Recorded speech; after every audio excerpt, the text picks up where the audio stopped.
This guy is speeding through the snow to meet a legendary hero, who solo defeated the monster wave that plunged Earth into chaos 29 years ago. Officer Shim is heading out to visit that very same war hero. As Shim moves through the snowy fields at high speed, he keeps wondering what the legendary hero will actually look like. He expects to meet an 80-year-old geezer who probably looks like he came straight out of the Ice Age. During his journey, Officer Shim suddenly comes across an ostrich-like monster known as the moss duck. Despite having a strangely cute head, this creature travels in groups and is classified as an A-rank disaster species. Officer Shim wonders if he might have to fight them. Just as he begins charging power into his fist, he notices the moss ducks becoming aggressive and quickly realizes that the situation will not go in his favor if he tries to battle them. Because of that, Shim immediately starts running as fast as he can, while wondering how an old geezer could possibly survive alone in a monster-filled place like this. Just when he thinks things cannot get any worse, another A-rank disaster species called the Thunderbird suddenly appears above him. This gigantic, eagle-type monster is powerful enough to completely tear apart a person along with their bones. Shim runs like his life depends on it. Spotting a cabin nearby, he quickly leaps toward the wall and climbs up, hoping to hide inside for a while. However, the moment he jumps up, the Thunderbird suddenly catches him in its claws. For a second it seems like the poor officer is about to become bird food, but somehow the monsters suddenly change their entire aura, and start acting like harmless, friendly birds instead. Shim quickly looks around after hearing what sounds like a human voice. A moment later, he gets dropped safely onto the ground while a man in his mid-20s appears and asks if he is the new administrative officer. Shim stares at the stranger in confusion and wonders how someone wearing nothing but a simple t-shirt is surviving in this freezing weather.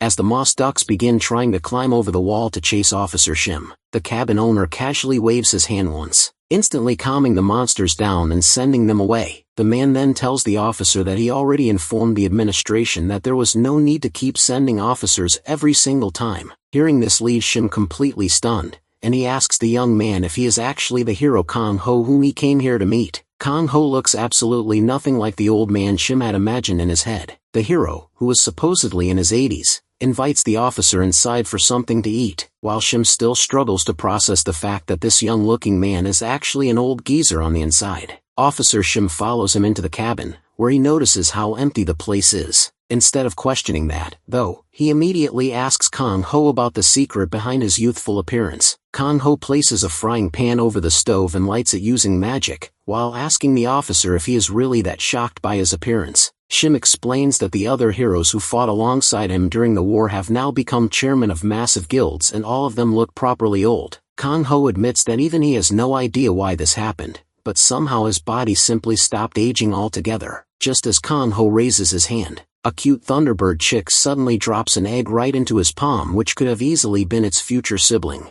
Our hero casually starts making an omelet while Shim witnesses Kang Ho's Beastmaster ability firsthand. Apparently this power allows him to completely force monsters into submission. Seeing monsters casually helping the hero makes Officer Shim recall how this man had once single-handedly stopped an entire monster army from advancing toward Incheon. The officer asks the old hero if he is still raising magical beasts, mentioning how he had always heard stories during the war about Kang Ho fighting side by side with a powerful SS-ranked phantom species companion. Hearing that question makes Kang Ho hesitate slightly, and he tells the officer that he would rather not talk about that topic. Shim then shifts the conversation to the real reason he came all the way here. He explains that entirely new monster species have recently started appearing, and the situation is slowly getting out of control, which is exactly why they need Kang Ho's help again. Kang Ho wonders why something like this is suddenly happening, because during the 3 decades since the war ended, nothing unusual like this had ever occurred before. He asks for more details, and after Officer Shim explains everything he knows, he finally prepares to leave. Before going though, Shim asks the hero why he is still single and continues living alone in a place like this. Our hero simply replies that he is waiting for someone. When Shim tries asking further questions,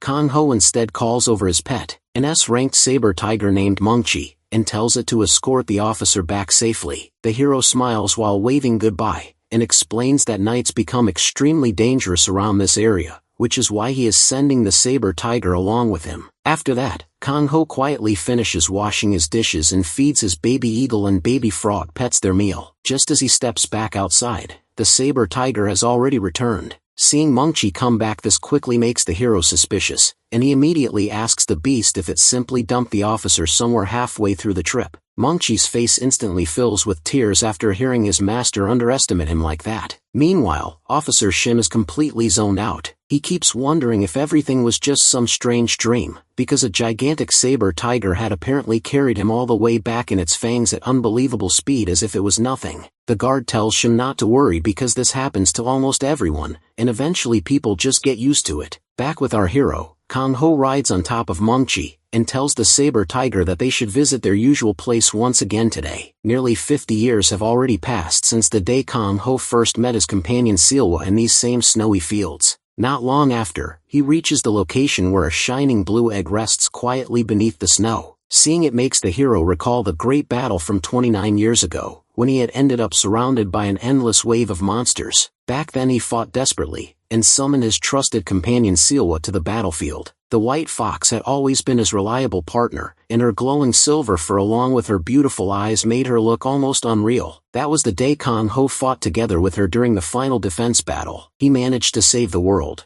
but in return he ended up losing Silwa forever. At that time the hero could not control his emotions at all, and the white fox disappeared while leaving behind only a small crystal in her place. Since then, Kang Ho has remained stuck in the same appearance from back then, and kept waiting all these years, hoping Silwa would eventually wake up once again. He quietly tells the little earth fairies gathered around him that the new year is about to begin the moment midnight arrives. Right as the clock strikes 12, the egg suddenly starts glowing brightly before cracks slowly spread across its shell. Kang Ho then sees a small white fox emerge from inside, and the little creature looks exactly like Silwa. It was at this very same place 50 years ago that Kang Ho had first met her. He remembers how he had been stationed in Shirwan back then. At the time he was desperately running away from monsters pouring out of a dungeon while tightly holding the little Silwa in his arms. Even during that hopeless moment, the white fox had stayed beside him as if fate itself had tied them together. Seeing her child awaken at the exact same spot where he first met Silwa makes Kang Ho relive those old memories all over again. The little white fox quickly jumps onto Kang Ho's shoulder and starts licking his face. Our hero wonders if the tiny fox is greeting him, so he greets the newborn back while gently patting her little head. Since the baby fox looks exactly like her late mother, Kang Ho decides to name her Silwa. Just then, the hero notices several winged monsters flying across the sky above him. He activates his beast eye to inspect them properly, and realizes that they are a completely new species called Wind Bong. Even though they are only ranked E-class monsters, Kang Ho has not seen a newly discovered species ever since the Daybreak War, and these creatures clearly match the story Officer Shim had told him earlier. Kang Ho starts wondering if Silwa's awakening and the sudden appearance of new monsters are somehow connected, or if all of this is simply a strange coincidence. Meanwhile, later in the Gangnam district, inside the mercenary tower, an officer panics after spotting a demonic beast sitting on the roof and immediately rushes to report it to his team leader. The team leader calmly tells the frightened rookie to relax and reminds him about the first paragraph of Emergency Response Manual Article 3, where it clearly states that a young man riding a saber-toothed tiger is a close friend of the chairman. He explains that this is considered a VIP visit and orders the rookie to quickly escort their guest inside. The rookie, who clearly never bothered reading the manual before, starts wondering if the story was actually real instead of just some ghost tale made to scare new recruits. Meanwhile, Kang Ho tells Mingchi to stop making such scary expressions, and asks the saber tiger to wait outside until he returns. As Kang Ho gets escorted through the building, he finds himself eager to finally meet his old friend again. He quietly wonders if footsteps naturally become heavier as people grow older, and soon enough he finally comes face to face with the Iron Fist King Cholb. Just like Kang Ho, Cholb had also been one of the 5 great heroes of the Daybreak War, and now he serves as the chairman running the mercenary guild. As the old man sees his old friend, he immediately pulls him into a tight hug and welcomes him with drinks, arguing that they should celebrate properly since both of them have already turned 80. Kang Ho, however, tells the guy that at their age they should focus more on maintaining a healthy lifestyle instead. Just then, Sayola, who had been sleeping inside our hero's upper clothes, suddenly pops her head out. The moment Cholb sees the little white fox, he points out that the tiny creature somehow looks very familiar to him.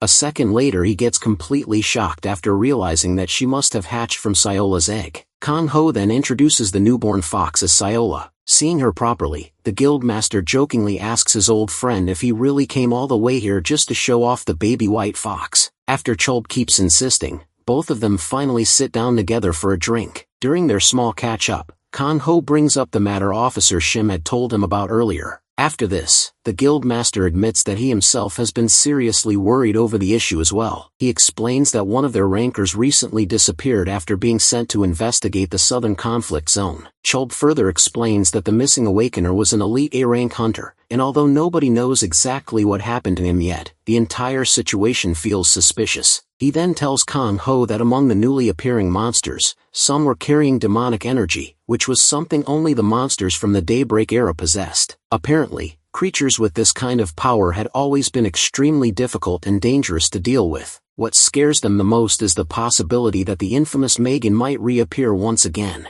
After staying serious for a moment, the old geezer suddenly changes the topic completely and starts bragging about how he is currently ranked 40th in the entire world and 6th in Korea this year. However, Chulp soon starts complaining about his rankings dropping lower while living expenses continue rising higher and higher. He then proudly brings out a magic item and offers it to Kan-ho so they can measure his magical power, while shamelessly flexing once again that his own magic power score has already reached a massive 74,000. Kan-ho does not want to use the item and quickly makes an excuse, saying that he does not even know how to operate it properly. Chulp, however, keeps forcing the guy and even threatens that he will not give the little white fox her birthday present unless his friend agrees to get his power level checked. Our hero does not want Sayola to miss out on the present, so he gives in and follows the instructions from his old friend. He pours his magic power into the bracelet and the result immediately leaves Chulp stunned as Kan-ho's combat power turns out to be nearly twice as high as the old geezer's. On top of that, the estimated ranking displayed on the item places him at number 1 in the entire world.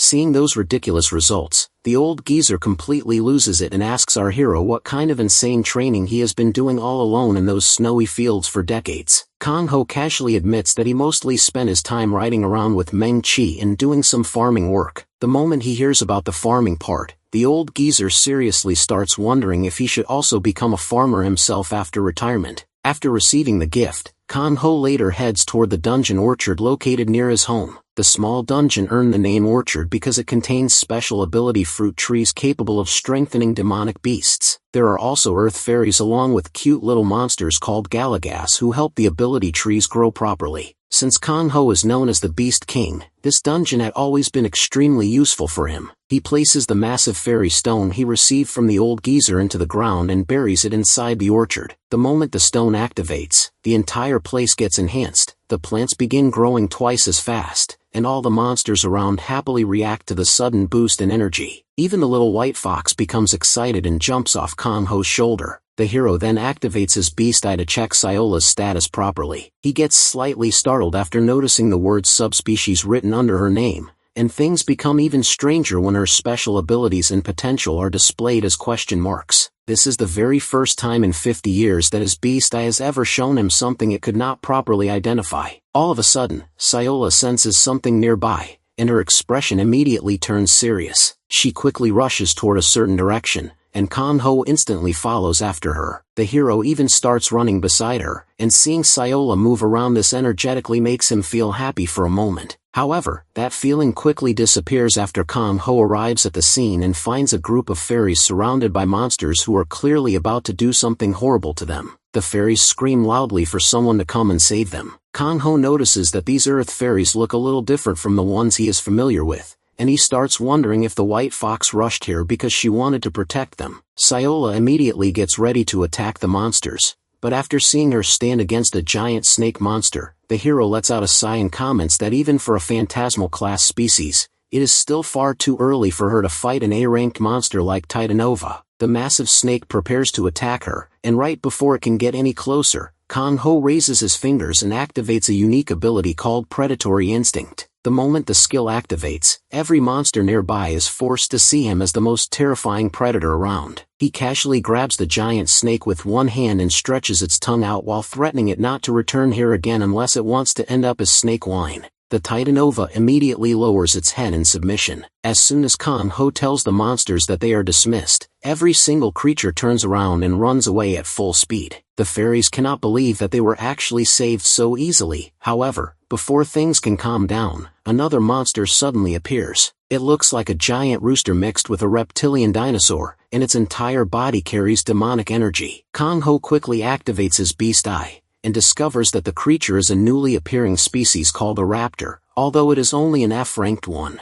Sayola instantly jumps forward to attack it and starts chasing after the creature as it rushes toward a newly formed gate nearby. The moment Kanho notices the gate, he finally realizes why the entire area feels filled with demonic energy. He immediately follows after his white fox and jumps straight into the gate as well. While moving forward, he starts wondering if there could actually be a mage in somewhere nearby. Just then, Sayola suddenly acquires a new skill called Second Tail, which greatly boosts her growth speed. Kanho is left shocked after seeing how absurdly fast Sayola is developing to the point that she has already gained a skill this early. Meanwhile, 3 raptors now stand against them, and Sayola looks toward her master, as if she is asking for permission to go and play with them. Kanho finds her behavior exactly like her late mother. Back then, he had trained together with Sayola, and both of them had grown stronger side by side. However, what still hurts him is that the same path eventually led to her death, and he does not want to lose Sayola as well. He quietly sits down so he can properly look at Sayola. Deep inside,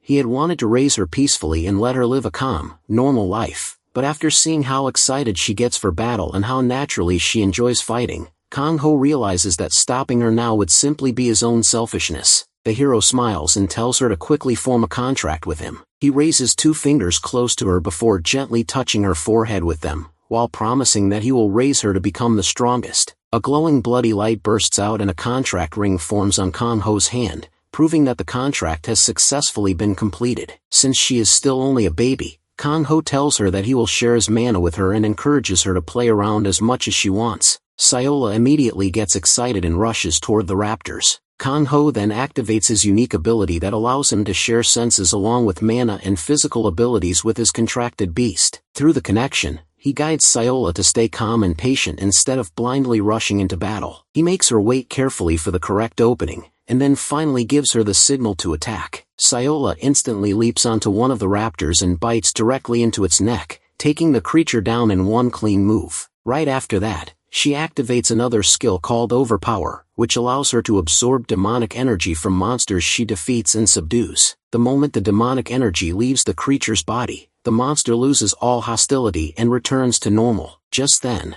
the remaining 2 raptors rush towards Sayola together, but she quickly jumps into the air. She rapidly bites one after another without giving them any chance to react. Watching her movements, Kanho becomes slightly startled because her battle instincts and movements are far too polished for someone fighting for the first time. Right after the battle ends, Sayola's attack rank rises from double F to E rank. Sayola then happily runs back toward her master as if waiting for praise. Kanho lets out a sigh before telling her that she really did a great job. Kanho tells her that they should quickly return back to Earth before the gate closes. He also tells the raptors to get back on their feet, and surprisingly all of them are now friendly after losing their demonic energy. All of them start running and safely exit through the gate before it can fully shut. Outside, the hero finds the fairies gathered together, bowing deeply and praising him as thanks. They even call him an absolute one. Their sudden worship catches both him and Sayola by surprise. One of the fairies even gives the little one a title, calling her the Silver White Fang, and they start praising her like a cute guardian deity. Hearing that, he steps closer in confusion because he has never heard a fairy speak human words before. He also tells her that their guardian already has a proper name, and it is Sayola. The fairy smiles warmly when she hears the little one's lovely name. With a bright smile, she explains that white-fanged wolves are treated as guardians in their homeland. Among them, silver white fangs are given even greater respect and honor. That is not only because of their rare appearance, but also because legends say one such wolf once saved their home from destruction by a corpse dragon. Sayola puffs her cheeks in excitement, clearly happy to hear that story. Ever since then, the 5-tailed silver fangs have been treated as legends in the fairies' eyes. So for someone to have such a legendary being as a companion, it makes sense they treat him as someone even greater, the Absolute One. After that, the fairies start doing a strange idol dance they call, Welcome to the Absolute One, which makes him feel a bit embarrassed. Seeing the crown on her head, he wonders if the fairy who can speak is some kind of royalty. As soon as he says that, the princess messes up her dance. With a hint of regret, she admits the absolute one guessed correctly. Her name is Johanna, and she is the youngest princess of the Earth Fairy clan. She sadly explains that a dungeon appeared inside her territory, and she fell into it when a tear in space suddenly opened, along with all of her subjects. By the time she woke up, she found herself trapped in this strange place. The fairies begin to cry, saying the monsters drove them out of their own home. They are worried their entire clan might lose their homeland forever. After hearing her out, the Absolute One sums it up bluntly that she is now homeless and starving. Grumbling from hunger, Princess Johanna immediately looks at him with pleading eyes, expecting he will help her with food. Being too kind for his own good, he tells her he has a fairy orchard near his home. Our hero invites them to stay there, and Sayola backs him up with a cute little salute. With that, all the fairies start praising their new lord and guardian spirit, which makes him feel way too embarrassed. He quickly asks them to stop and even wonders if she really is a princess. Normally, princesses don't just kowtow to anyone who helps them out. At that moment, the fairies suddenly grow a bit uneasy as they notice a large beast charging straight toward them. They hesitate at first, but soon they start enjoying themselves when they grab onto its tail like it is some kind of ride. Our hero asks Mungchi to hold on just a bit longer. The pup looks clearly annoyed, having a bunch of fairies treating a saber tiger like an amusement park attraction. Just then, he feels his cell phone ring inside his pocket. When he checks the message, he sees he got added to a group chat by Chulbai, where all the old party members are celebrating his return. Kang Ho does not seem bothered that his friend dragged him out of his quiet snow-filled life. He remembers his friend secretly snapping a cute picture of him playing with Sayola. The cheeky geezer even smiled while sharing it in the group, telling him he should keep up with the times. He finds it amusing watching all his old comrades messing around in the group chat. Their habit of flaming each other the moment they meet has not changed. Now they are keyboard warriors instead. The group has 5 members, the same 5 war heroes who went down in history as the saviors of humanity. He decides to meet them since it has been a long time, and Sayola could use some friends too. With that decided, he drops a hi in the chat. The scene then shifts to the city, where a massive crowd has gathered to watch the war heroes in action. All the major news outlets are fighting to get a clear shot of the Swordmaster and the Bowmaster. The two suddenly announced they would join the rankings, drawing a crowd larger than anything seen before in the event's history. Ranked 20th in the world, Swordmaster Junwoo stands on top of a cliff, surrounded by a blazing aura and multiple swords. Man looks like Grandpa Zoro after One Piece finally ends. On the other side, Bowmaster Ho-young stands firm, giving off a sharp and focused aura of his own. Out of nowhere, a breathtaking redhead enters the scene. The crowd erupts when they see the Flame Witch, Mina, whose flames burn even hotter than her. The Flame Witch clearly does not enjoy this event at all. She gets annoyed watching the 2 old veterans argue and fight again for no reason. The Swordmaster loudly declares that this time he will not hold back at all. Meanwhile, Bowmaster Ho-young fires back, swearing he will cripple him for good and make sure he never runs his crusty mouth again. That insult fires up Swordmaster Junwoo, and he draws his blade, now wrapped in crackling lightning. Swordmaster Ho-young does not hold back either and pulls the string on his magical bow. Watching from the side, the Flame Witch sighs as she thinks that some things never change. She then announces that their fight will count as a ranking match, and she will act as the referee. Right as she says that, she notices a flash dropping from the sky above. Flying over the crowd, our boy arrives using his raw magic power like a jetpack,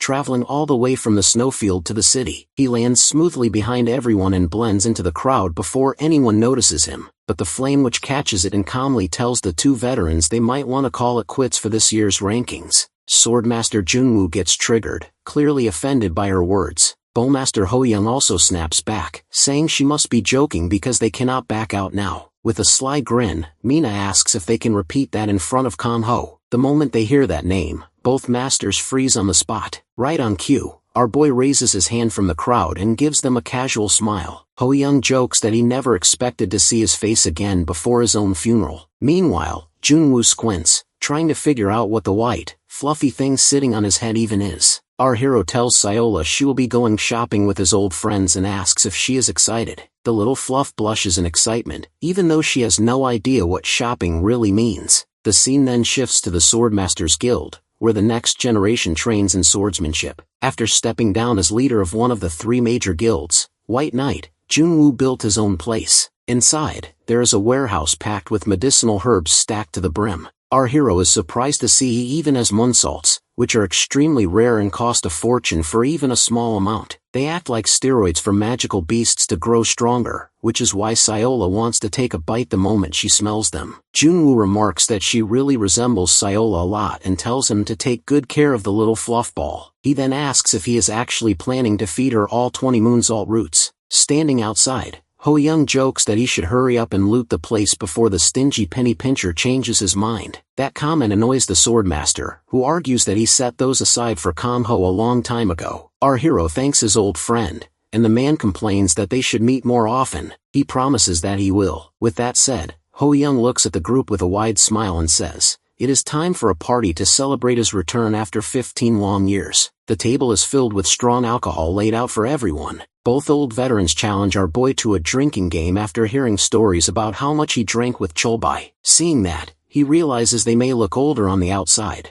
but they are still the same knuckleheads he knows and cares about. The next morning at Seoul Bank, the branch manager rushes down to welcome the Beast King after his long absence and personally escorts him to the VIP room. Our hero says he only came to pick up some magic stones. Sayola gets curious about what they are, so he explains they are the currency used when going shopping. The manager tells him he is free to withdraw as many magic stones from the vault as he wants. A motorcyclist with a sharp look parks right in front of the bank entrance. He watches as a line of employees bow in respect and thank their VIP customer for visiting their place. Seeing the staff act so obedient, he decides to check how much money that guy might be carrying. Using his mana scouter, he does not pick up much power from the escort and only spots 2 SSS-Rank stones in the briefcase. The robber feels disappointed, thinking the bank made a big show for someone carrying barely any money at all. However, his tone quickly changes when he sees our boy casually stuffing S-Rank magic stones into his trouser pockets. On top of that, there's also some A-Rank and B-Rank stones in the other pocket. The man completely loses it when he realizes this guy is carrying over $1 billion worth of cash like it is nothing. He assumes he must be some overpowered S-Rank hunter or something like that, but his goggles leave him confused, unable to detect any magic coming from him at all. He watches as this normal-looking guy walks down the sidewalk like nothing is unusual. In his eyes, a man without a security team is basically a walking lottery ticket. Stealing from him would be as easy as taking candy from a kid. The thug contacts his boss through the comms and says he has found the opportunity of a lifetime. Meanwhile, our boy casually feeds Seola kebabs and kimchi on their walk. The thug follows him closely, already knowing where he is headed since there's only one place people go to exchange magic stones. After informing his boss, he continues tailing our boy on his motorcycle without losing track. Later on 12th Street, our hero enters a small old-fashioned shop. The shop owner recognizes him immediately and wonders how long it has been since the Beast King last visited her place. The hunched, half-human half-cat lady remembers that the saber tiger monkey he brought long ago must be massive since the last time she saw him. That means he came here to raise another magical beast this time. Her interest grows when she notices he has a silver-white fawn on his shoulder. The clever lady figures out it is Seola's child. Seola feels threatened by her and prepares to throw paws. He calms the ball of fluff down and explains that she is a subspecies born from Seowa. The lady gets excited hearing that since she has never seen a subspecies of such a rare creature in her long life. With that, she lets him enter the hidden street and wishes him good luck ahead. The two walk into a bustling street filled with shops, all decorated with glowing lights. Seola gets curious about why everyone looks different, so he explains that many Beast King migrated from another dimension to Earth. After that, they created a special place of their own here. The Flame Witch Mina is also one of them. She still looks young compared to the other war heroes, because magical species like her stay young for most of their lifespan. Then, the other big group that migrated are the famous blacksmith dwarves. One of them, the owner of the Big Smith Weapon Company, Smith, is good friends with our hero. The dwarf welcomes him inside, offering to get him anything he could not find elsewhere. The workshop is busy, with dwarves drowning in work from the White Knight and Nappa guilds. Even then, he asks Smith to do him a favor, showing the dwarf the device on his wrist. The dwarf immediately recognizes the aura blade and asks if the precious item is damaged. Our boy assures him it is not that, but it is going to need some service if it is going to work after 15 years of staying unused. He understands if that is not possible with the shop this busy right now. Smith laughs out loud, stating dwarves never let favors go unreturned, and his job has priority over all else. The dwarf orders his men to drop their hammers and move fast to repair Kang Ho's aura blade. He is glad to see that the dwarf's cheerful attitude has never changed at all, serving his every movement from a distance. The thugs are shocked when they see him buy all the expensive items. Their boss gets impatient and orders them that they do not have time to waste. They will attack him as soon as he covers some distance from the dwarf workshop. Back at Smith's workshop, the man claims his boys serviced the bracelet well. They even added some improvements that increase its mana capacity and the maximum output it can give. Smith asks if he is interested in testing it out at the range, but the Beast King tells him that will not be necessary. He is confident he will get an opportunity to do that very soon anyway. With that, he says goodbye to the jolly bunch and walks down an empty street alone. Sure enough, the crew tails him from behind and two thieves armed with swords jump him from above. Staying calm, he asks the thugs if this is all the manpower they brought to shake him down today. Grinning wide, their boss questions the seemingly unawakened loser where he gets all that confidence from. When our boy hears them call him unawakened, it all starts to make sense now. He lets the unlucky dirtbag know that mana detection scouters only measure magic power up to around 100,000. The gang leader confirms that, slightly worried that the guy at their mercy is chill even at gunpoint. He runs a list of all the hunters with power over 100,000 he knows in the country. He is sure Kang Ho is bluffing, because there is no way there isn't a powerful hunter he does not know about. On his orders, the three thieves attack our hero from all sides at once. Meanwhile, our Beast King is thrilled to take his newly upgraded aura blade for a proper test drive, and a magic dagger forms in his hand when he releases his power. All of the professional thugs jumping him realize they messed up badly, but it is already too late now. The sheer force of his aura smacks them into complete oblivion. Seeing that, their boss starts to panic as it hits him he messed with the wrong guy. His detection device now shows immeasurable magic power, and the only way that is true is if his power is far over 100,000. Our boy extends his aura blade forward, shattering his device and leaving him completely speechless. After that, he pulls out his phone to confirm that the whole crew has a bounty placed on their heads already. He is surprised that the boss is a former high-ranking member from the White Fan Guild. Over the years, the man racked up all kinds of charges, including robbery, abduction,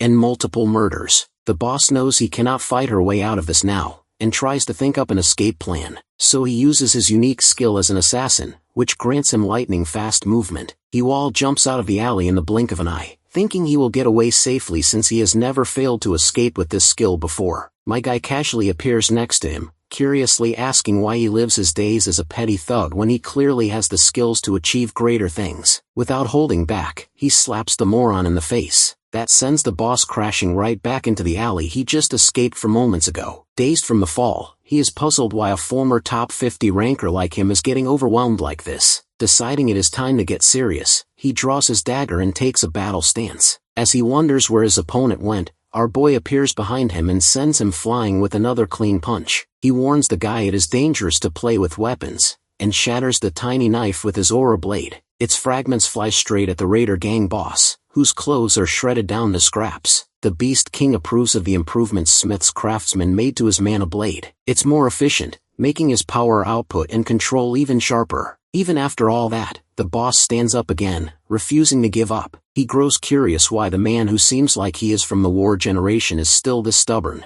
After living through the arduous war times, it makes no sense why a veteran would choose to start a life of crime. With a twisted laugh, the Raider boss says a world full of peace is a real drag. He would die of boredom if he cannot see corpses lying around and blood flowing through the streets. Hearing that, our protagonist remembers there were always psychos like him during the war. After they got a taste of power, they forgot the value of human life. The present times may appear peaceful on the surface, yet there is no shortage of mad veterans who are addicted to butchering their enemies. At the White Fan Guild, Guild leader Lee Hyuk is enjoying a drink with his master. The guild leader mentions that the Beast King is impressive on a completely different level. His master asks if he is saying that because he looks like a wrinkly old man compared to the guy, but the guild leader says he has a surprisingly calm personality, especially for someone who is celebrated as a war hero. His master is amused to hear that, because he knows the other side Kang Ho does not show. He jokes that the real Beast King is a real demon,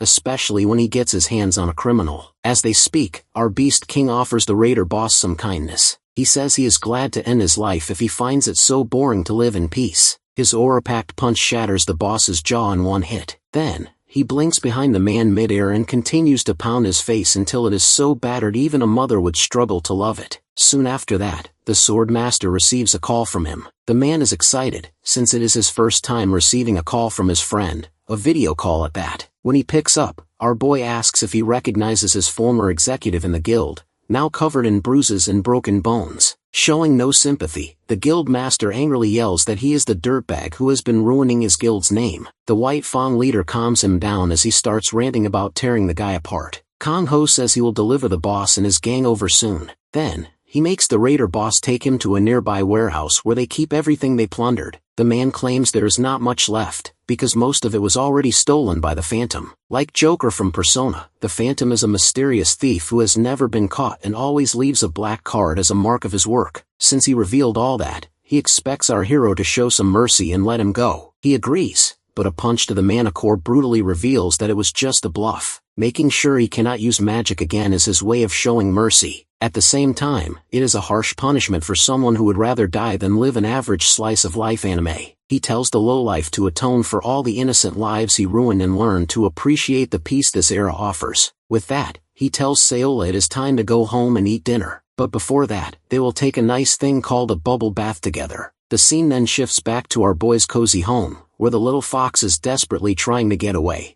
But she has no strength as Kang Ho grabs her by the scruff and holds her still. He says she is exactly like Saola when she was young, and then carries the whining fox to the bathroom and drops a very expensive bath bomb inside. The tree fruit dissolves into the water and starts infusing it with mana. He then asks Saola if the water feels better now, and the white fox slowly dips her paw inside before immediately starting to relax. This makes our hero really happy to see her enjoy it, and he goes on to give her a bath. Usually, Beast Clan warriors rub a bit of world tree fruit on their beasts to strengthen their bodies. However, Saola is absorbing everything completely, not letting even a single bit of mana escape at all. The whole tub evaporates quickly, catching Kang Ho off guard. Obviously, the effect of the whole fruit is far greater than normal, but instead of stopping, Saola keeps absorbing more mana even though the water is already gone. The system then reveals that she has obtained a new title, the Guardian of Nature, which lets her absorb energy from the environment. It also states that she can absorb medical ingredients much faster than other species. This makes our boy wonder why she is reacting so well to the treatment. He pushes the thought aside and picks her up, telling her they should probably get something to eat now. Sometime later, as the snow keeps falling without stopping, he stays busy in the kitchen. Johanna flies in carrying some expensive ingredients along with the others. She realizes he must have been busy collecting all this for the past few days. Picking up a giant pan, he nods and says they should start cooking now. The fairies help gather the ingredients into the pan. Seeing all the rare items, Johanna asks if a normal kitchen fire will be enough to break through the shells of these ingredients. Kang Ho then pulls out high-quality mana stones from his pocket and says he will cook with these, which shocks Johanna completely. She tries to warn him that using this much power will reduce every one of them to ashes, but our hero stays calm as he tosses them inside the fire with a small smile. The mana stones start crackling in a dangerous way which makes the fairy princess panic, and just as the fire rises from the stove, he uses his power to control the flames with one hand. At the same time, he tosses the ingredients around in the pan smoothly with his other hand like an experienced chef. The fairy princess is shocked at how easily he is controlling such a huge amount of energy. The ingredients slowly mix together into one mass, forming a thick, gooey slab before finally turning into a fine powder. Kang Ho then tells the fairy princess to go get the moon's alt, and she quickly flies off. He then squeezes the juice out of the plant leaves and mixes it into the powder, forming a smooth dough. After that, he rolls them up into perfectly round dumplings and finishes searing them in the extremely hot pan.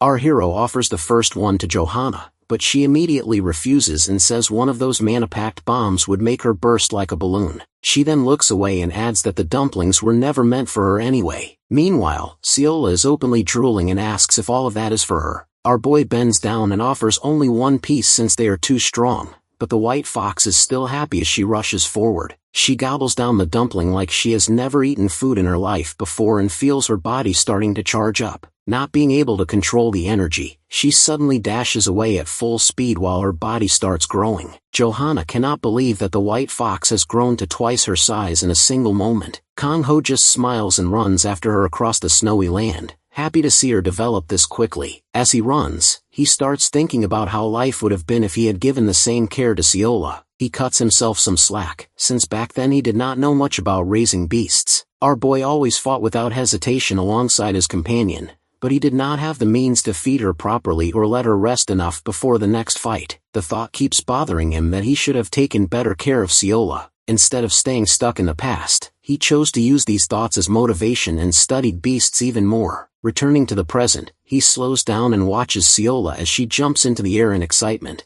Kang-ho makes a promise to himself that he will do everything he can for this white fox, making up for what he could not do for Seola. Just then, Seola jumps into his arms, but her increased weight makes both of them fall into the snow. He laughs as it happens and thinks to himself that he will definitely let her enjoy a life of comfort that he could not give back then. The white fox suddenly becomes alert and looks around carefully, and our boy guesses she is trying to find the big old saber cat to show off her new body. Getting back up from the snow, he tells her they will go find Mungchi now. The scene then shifts to a cliff that overlooks a small settlement where the saber tiger lies flat on the ground, breathing heavily as if recalling something painful. A few years ago, a baby saber tiger comes face to face with a human. The old man figures it is just a baby saber tiger, and he notes that the pack has already left the area, thinking it must have been abandoned. He kneels down and tells the baby cat to quickly follow its kind before the humans set up a fence around this area. Picking up the beast by its neck, he reaches behind his back and pulls out his knife. The old man warns the baby beast that he might have to kill it,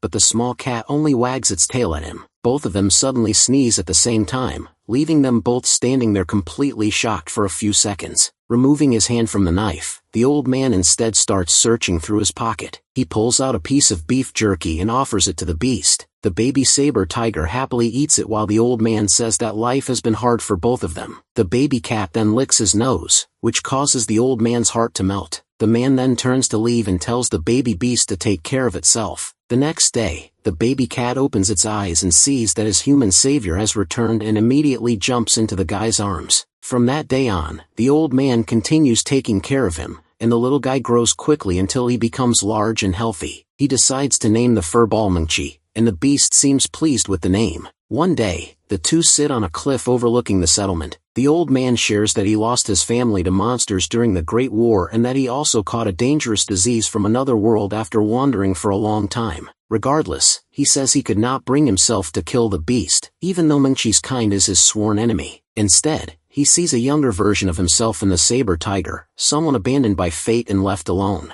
At that moment, the old man starts coughing heavily, and Mingchi thinks that since the old man fed him when he was weak, he should now do the same. Determined to make the old man better, he runs into the forest to find food. However, the weak old man only watches him leave before collapsing into the snow. Sometime later, the saber tiger returns with a dead rabbit, only to find the old man lying flat on the ground. He rushes to him and tries to get him to wake up. Mingchi then looks toward the human settlement, but remembers the old man's warning that people there would attack him on sight. Even so, after seeing his savior's condition, he decides he has to try anyway and runs down the mountain. As soon as he arrives, alarms begin to sound as a soldier announces that a saber tiger is attacking. People grab their weapons and slowly move toward him while ordering the civilians to evacuate the area. Mingchi tries to ask for help, but no one can understand his language. Then a soldier throws a spear that hits his body, making him cry out in pain, and they continue attacking while he can only try to avoid them. In the end, the soldiers manage to surround the beast and stab him together while he silently hopes someone will help him. Mingchi falls to the ground, still wishing someone would save his friend. A man steps forward, but the other soldiers assure him that the situation is under control. Mingchi opens his eyes and sees Kang-ho looking at him. Our hero tells the soldiers this is only a stray, and that he will handle it himself. The soldiers listen to his words and leave, while he kneels down on the ground and places a hand on Mingchi's head. He realizes that the saber tiger must have been desperate to come here for help. The tiger becomes confused as he feels strength returning to his body. After a while, the two return to the old man, who still has not woken up. Kang-ho places a hand on his chest and realizes it is an endemic disease from the Mu continent, one that causes mana to gather in the heart and slowly weaken the body. He then tells Mingchi that the old man will survive because of what the brave tiger did. After removing the mana, the old man slowly opens his eyes and sees his companion right in front of him. The two hold each other as Mingchi begins to cry loudly. Coming back to the present, our hero walks up the cliff. The saber tiger opens his eyes and sees his master waving at him. He stands up, revealing a small shrine behind him. The tiger looks back one last time at the image of the old man who saved him, remembering his final words to follow Kan-ho and live freely. The old man had passed away peacefully 5 years after the incident. Since then, the saber tiger has visited his grave regularly every year. Saola notices drops of water falling from the sky and becomes confused, while the big cat can no longer hold back his emotions and starts to cry. Our boy covers the white fox's head and tells her with a small smile that it has suddenly started raining. All of a sudden, a bee monster appears and crashes to the ground right in front of them. Kan-ho looks up and sees a large swarm approaching them, realizing this is yet another new species. He then activates his Beast Eye ability, which shows that it is a battle bee species. Individually weak, this monster becomes a threat when it is in a group. Saola immediately thinks of it as food and takes a big bite. Our boy wonders if she can sense that the monster has demonic energy inside it, but the bee is still alive as it prepares its stinger and tries to stab her. The white fox does not react at all as she bites through its body while the stinger snaps on contact. Kan-ho figures the world tree fruit must have pushed the strength of her fur to the limit, so this sharp needle feels like nothing to her. However, the poison in the stinger still makes the battle bee dangerous, especially when they move in a large swarm. Our boy decides he cannot leave them like this, and tells the saber tiger they need to follow them. He feels relieved that there are no civilian houses nearby, but even then, the bees are still a serious problem. Because their hunger never ends, they destroy every living thing they come across, even feeding on the corpses of other monsters. In the worst case, if they run out of food, then they will attack passing travelers without hesitation. That is why they have to be dealt with swiftly. Mongchi starts yowling, and our hero looks ahead to see a portal, wondering if that is where they come from. The portal is red in color, which marks it as a raid-class portal, something that was very hard to clear in his earlier days. However, they have grown much stronger since then, and the saber tiger growls in agreement. With that decision made, the group moves forward and enters the portal. Watching the bees fly ahead, Kan-ho realizes they are only trying to protect their home. He activates his predator instinct skill to follow them deeper into the cave. A raid-class cave works like a pocket dimension from another world, with a completely different ecosystem compared to normal areas. This makes them valuable because rare materials can be found inside. However, the monsters guarding these places are also extremely powerful. Seeing larger bees flying out of the hive, our hero figures they belong to a different species. The new species rushes at them right away, but Kan-ho simply slaps one away like it is nothing. Using beast vision, he identifies them as Hinkle bees, which are far stronger than the battle bees. That makes it seem like they are the true guardians of this cave. As the monsters attack, he activates his sensory transfer skill and shares his mana with Mongchi. The saber tiger leaps high into the air, and together they begin cutting through the swarm like a living weapon. While our hero slices through them, Saola gets greedy and tries to bite into one. However, these bees are too large for her tiny mouth and easily escape, which makes her upset. Our boy consoles her, she is still too small to eat them. Mongchi then lands on top of the hive, which makes the bees even more aggressive. The monsters launch their stingers together, but Kan-ho senses the attack before it happens. The saber tiger dodges smoothly while he looks ahead and detects a source of demonic energy. Deciding to handle it himself, he calls out to Mongchi and jumps off his back. The tiger understands right away, and uses his paw to send Kan-ho flying toward the demonic energy source. Our hero activates his aura blade and cuts down the remaining bees rushing at him. As he moves forward, he senses a powerful presence ahead, and realizes this must be what the bees are protecting. Without waiting, he breaks through the hive wall and lands in style, farming max aura points. The source of the demonic energy is right ahead, and he recognizes it as one of his old enemies, a Megan. The unknown figure calls out to him, acknowledging that a human made it this far. Just when it seems like a fight is about to explode, the Megan suddenly breaks down in panic. The guy starts whining about how screwed he is while mumble-rapping to himself. With his fangs bared in an annoying loud voice, the demon asks if the two can even hear him. Kan-ho and his partner brace themselves for some terrifying message from the mysterious being. Then, the shadowy figure tells them to listen up nice and close. He reveals that they are talking to the great demon Theo, the fourth highest ranked demon in the demon universe. The situation drops from 100 to 0 real fast when Theo makes a lightning fast move. A move where he falls to his knees at unimaginable speeds to beg them for a surrender. Bro casually explains that he is allergic to fighting, and would rather get captured than fight against opponents so strong. The bizarre ending leaves my guy stunned for a second, though our hero finally lowers his guard and puts away the aura blades. He quickly notices this demon can actually hold a normal conversation with humans. That's a huge difference from the Megan from the war that behaved like rabid beasts with anger issues. He then brings up the obvious question and asks Theo what exactly he is, and how he even ended up inside the dungeon. The white-haired guy confirms he is a real demon in the flesh. He explains that he got dragged here by accident after running into a dungeonification while he tried to save his own skin from Ball. RMC then asks about the giant killer wasps causing chaos everywhere, pointing at the especially huge one nearby. He asks if that thing is the mother. Sweating hard like he saw his name is in the files, Theo swears that his creatures are not a real danger. They were only scouting the area for him. The white-haired demon casually waves his hand toward the wasp monster. The big chonker instantly turns it into a stone baby-sized bug. He explains they are harmless little familiars that live off pollen in their fossil form, making the entire wasp army disappear in one move. One of them becomes a chew toy for Mungchi. Meanwhile, Xiaowa is not convinced one bit, so the fluff ball launches itself at Theo's leg and bites down. She greedily slurps up that sweet demonic energy. Seeing this, Theo completely loses it and starts trying to shake the tiny menace off, but the little gremlin refuses to let go. Our hero quietly clocks the demon while thinking things through. He figures out Theo himself is not much of a threat. Regardless, the world he came from probably is. Realizing the guy could still be useful for information about this new realm,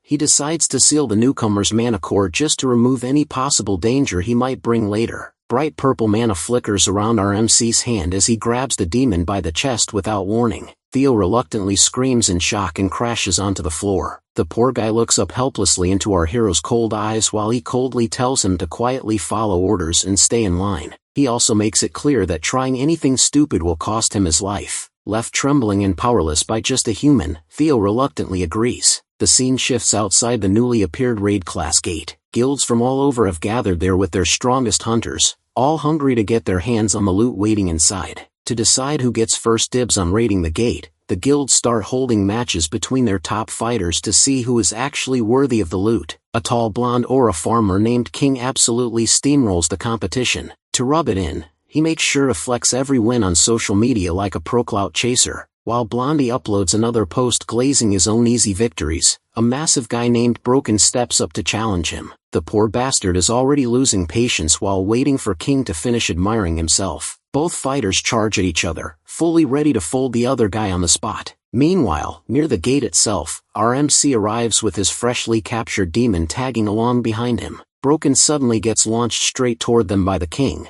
but our boy casually catches the flying meathead and slams him into the ground. Every guild member standing around the gate is left staring in disbelief. They are stunned to see two complete strangers casually walk out of a raid class gate like they just finished grocery shopping. While the crowd starts bombarding our boy with questions, King quickly loses patience and charges straight at him. The two lock eyes and Blondie immediately starts yelling. He demands to know who gave them permission to enter the gate. Our boy looks genuinely confused by the guys yapping, wondering why anyone would need permission for something this dumb. That pisses King off even more. The guy quickly uses his scouter to scan our hero's magic power, but nothing appears, so he assumes Kang Ho is just some random civilian who wandered in by mistake. King instantly blows up and starts barking at him like an angry council president in high school. Standing behind him, Theo quietly asks if he is about to erase bro from existence. Kang Ho glances back with a small grin, and his eyes begin glowing bright blue. As dumb as he can possibly be, he tells Theo he definitely does not plan to do that. The Blondie grabs our MC by the shoulder and keeps yelling at him to leave, calling him unawakened trash that wandered into the wrong place. Our boy is just about ready to humble this loudmouth properly when a member of the White Fan Guild suddenly steps in and bows to him. The man turns out to be Lee Hyuk, Junwoo's top student. Using the chance to finally get a proper answer, Kang Ho asks what this whole priority right system even is, since Blondie clearly was too busy barking to explain anything. Lee starts breaking the system down for him, but King cuts in halfway and asks how a respected hunter like him happens to know some low-tier nobody like our boy. After thinking for a few seconds, the idiot finally realizes who Kang Ho actually is. Lee suddenly remembers the warning his master gave him. If Kang Ho ever smiles like a harmless nice guy, it means somebody is about to get folded into the pavement. Lee starts sweating because our hero is smiling even wider now than he was before. On the other hand, King sees this as the perfect chance to take down one of the world's top heroes and steal all the glory for himself. The clown draws his arm back thinking he is One Punch Man, Blondie tells our boy he should be grateful for handing him such an easy fame farming opportunity. Before the hit can even land, Kang-ho suddenly disappears back into the portal he came from and drags Blondie in with him like a sack of laundry. He throws the idiot straight into the dungeon beyond the gate and tells him that if he wants to clear it so badly, then he is free to enjoy himself as much as he wants. King crashes into a nearby wall and completely loses it trying to process what just happened. Our hero calmly explains that he already thinks the whole priority rights system is stupid, but since everyone follows it, he usually ignores it. Still, he decided this one idiot needed a lesson anyway. With that said, the two immediately dash at each other with intense power and mana bursting all around them. King throws another heavy punch at our boy while shouting that the era of the first generation awakened is already over. Old dusty fossils like him should step aside. Kang-ho calmly grabs the poor idiot by the face, and slams him straight into the rocky ground sending chunks of stone flying. He tells the loser a word of advice. If he wants to judge the world based on strength alone, then he should stop acting so cocky himself. From the sidelines, Lee and Theo watch the fight with a mix of shock and horror all over their faces. The demon realizes that surrendering earlier was probably the smartest decision he has made in a long time after seeing how terrifying Kang-ho really is. After taking a brutal beating for what feels like forever, Blondie ends up sprawled across the floor, bruised and covered in blood beside our boy. Kang-ho notices that King's movements are way too sloppy for somebody ranked that highly, so he asks who trained him. The guy hesitates before admitting he never had any formal training. His strength mostly came from raw talent alone. Kang-ho then drills a harsh lesson into him, explaining that power without proper skill is useless and that he seriously needs to humble himself. He goes on to lecture Blondie that needs to find a real master because acting this reckless in actual battles would easily get him killed. Meanwhile, behind Kang-ho's back, King quietly pulls out his phone and immediately starts posting about his loss. The clout chaser tries to spin it into a humbling character development arc. Seeing how hopelessly lacking in self-awareness this guy still is, Kang-ho decides he is going to beat the lesson into him properly some other day. Just then, the gate suddenly lets out a massive sound before disappearing into thin air completely. Chat instantly loses its mind, and conspiracy theories start spreading everywhere about how a gate that huge could possibly get cleared so fast. The scene then cuts to the snowy biome our protagonist calls home. Theo happily enjoys the snow, completely fascinated by the texture of the fluffy stuff not found in the demon realm. So our MC starts asking questions about the demon realm. Theo explains that he lost a fight against the first-ranked demon,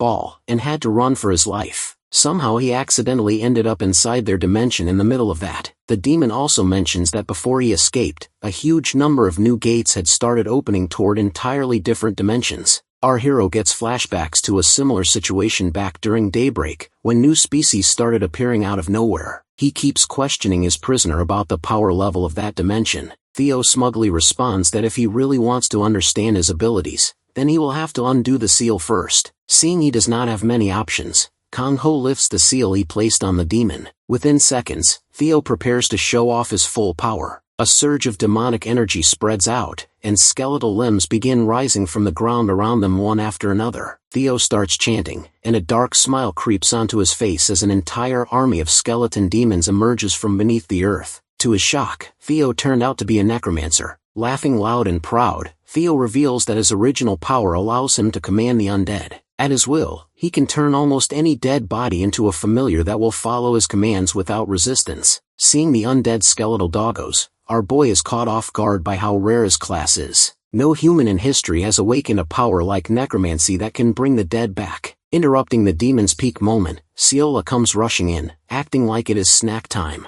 His familiar instantly start chasing the little fluff ball, but she brushes them and runs straight past without slowing down. Even when he doesn't see her, Theo senses the angel of death coming his way. Out of nowhere, two tiny fangs latch onto his neck, and his freshly released power starts getting sucked like Cheetos dust from his keyboard. He yells in frustration that Kang-ho set him up like this. Removing his mana seal was just an excuse to give Seola bonus experience points. Kang-ho does not even try to deny it, and admits straight up he did that on purpose. But then Theo notices something strange he has never seen before. It is not just his mana being drained. There is something else inside forming his magic core as well. As his demonic energy gets pulled out, it starts getting replaced by pure mana. As Seola keeps absorbing more, her body begins to glow like she is going through a Pokemon evolution. Out of nowhere, a second tail appears next to the first one. Seeing that, Our boy is left staring and quickly checks her status. The results show that her stats have improved compared to before. Theo also notices that the little furball has an extra tail after attacking him. Looking at the two tails, our boy remembers something he heard from the demi-humans before. The legendary silver-white fox was said to possess 5 tails in total. That makes him wonder if Ciola will keep growing over time and reach that level someday. Right then, he receives a call from Cholbai. His voice sounds serious, like he is dealing with something important right now. He asks for a favor, and tells him to investigate the southern zone.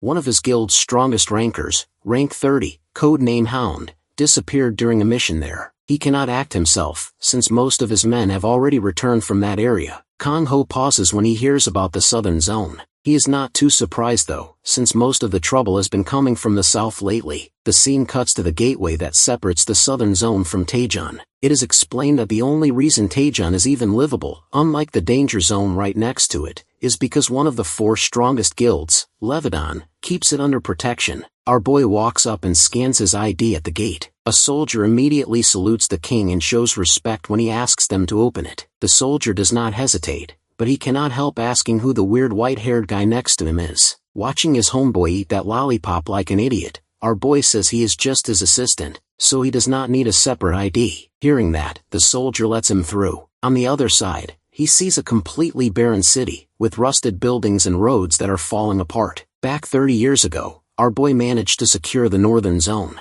The south, on the other hand, was not lucky enough to have someone like him, so everything went straight to hell. Even now, no one lives here because calamity-level species fight each other every single day. Seeing them roam around freely, he starts wondering why there has never been a mission to clear this place out. Putting that aside, he hops onto Mungchi to pick up speed. Theo, meanwhile, just stands there like a clueless idiot, licking his lollipop like it's gamer girl bathwater. When our boy asks what is wrong with him, the demon casually says he is enjoying the atmosphere. Watching beasts tear each other apart gives him a nice home feeling. Right as he says that, a giant dragon head crashes down next to him and almost makes the grown man squeal like a girl. Kang Ho grins and asks if he is still enjoying those nice home vibes now that he is a powerless human with his magic sealed. Theo snaps out of it and quickly clings onto Mungchi's tail. The two of them head deeper into the southern zone to look for Hound. As for why no one ever bothered clearing this area of calamity-level monsters, there are reasons for that. First, the human population has not recovered enough after the calamity to inhabit more space than they have available. Second, the valuable energy inside monster mana stones gets consumed once they fully evolve, which makes them useless to extract. Because of that, it is practically worthless to take back this ruined city. On the way, Theo notices grass and vines spreading all over the place. Mungchi starts panting as it gets hotter the deeper they go. Realizing his snow doggo is not built for this heat,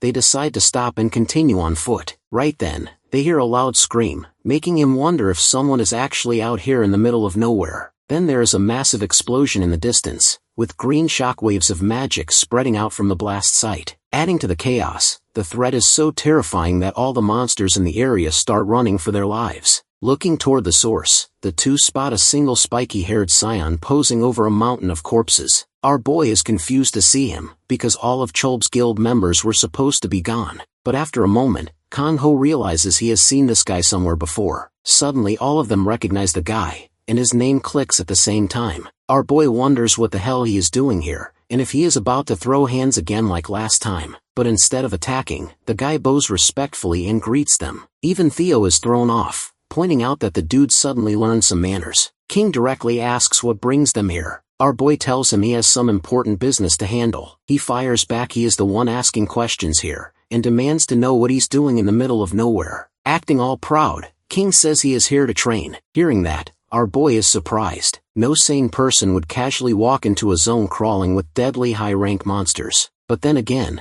after living long enough, he started believing that nothing is impossible in this world. As they move deeper into the area, he asks King what he has observed so far. King explains that the number of new monsters has already increased, and the deeper you go, the worse it gets. Then he asks how exactly he has been training. King casually says he has been beating down every monster he comes across. To prove it, he throws a punch at some insect creatures and turns them into wasabi sauce. His strategy is to burn through all his mana, let it recover, and repeat the cycle. He is doing all this to create a new ultimate move. When chunks of monster meat splatter onto Theo, he immediately tells the guy to cut it out, saying they already get the point. Meanwhile, our boy watches and realizes King's training method is basic as hell. Sure, mana works like a muscle. The more you use it, the stronger it gets. But that kind of grind has a hard limit. If you really want to grow stronger, you need to train efficiently. The real reason the Swordmaster is on another level is that his methods are insanely efficient. As King keeps farming those bug-looking monsters like a budget anime protagonist's training arc, our boy realizes something else. Guys like him who are blessed with insane raw talent show up every now and then, but without a proper master to refine that talent, they burn out and disappear. There's only so far someone can go just teaching themselves before they hit a wall. Suddenly, he grabs King's hand, and the Street Fighter character immediately feels his mana draining away. He wonders if he is about to get beaten again,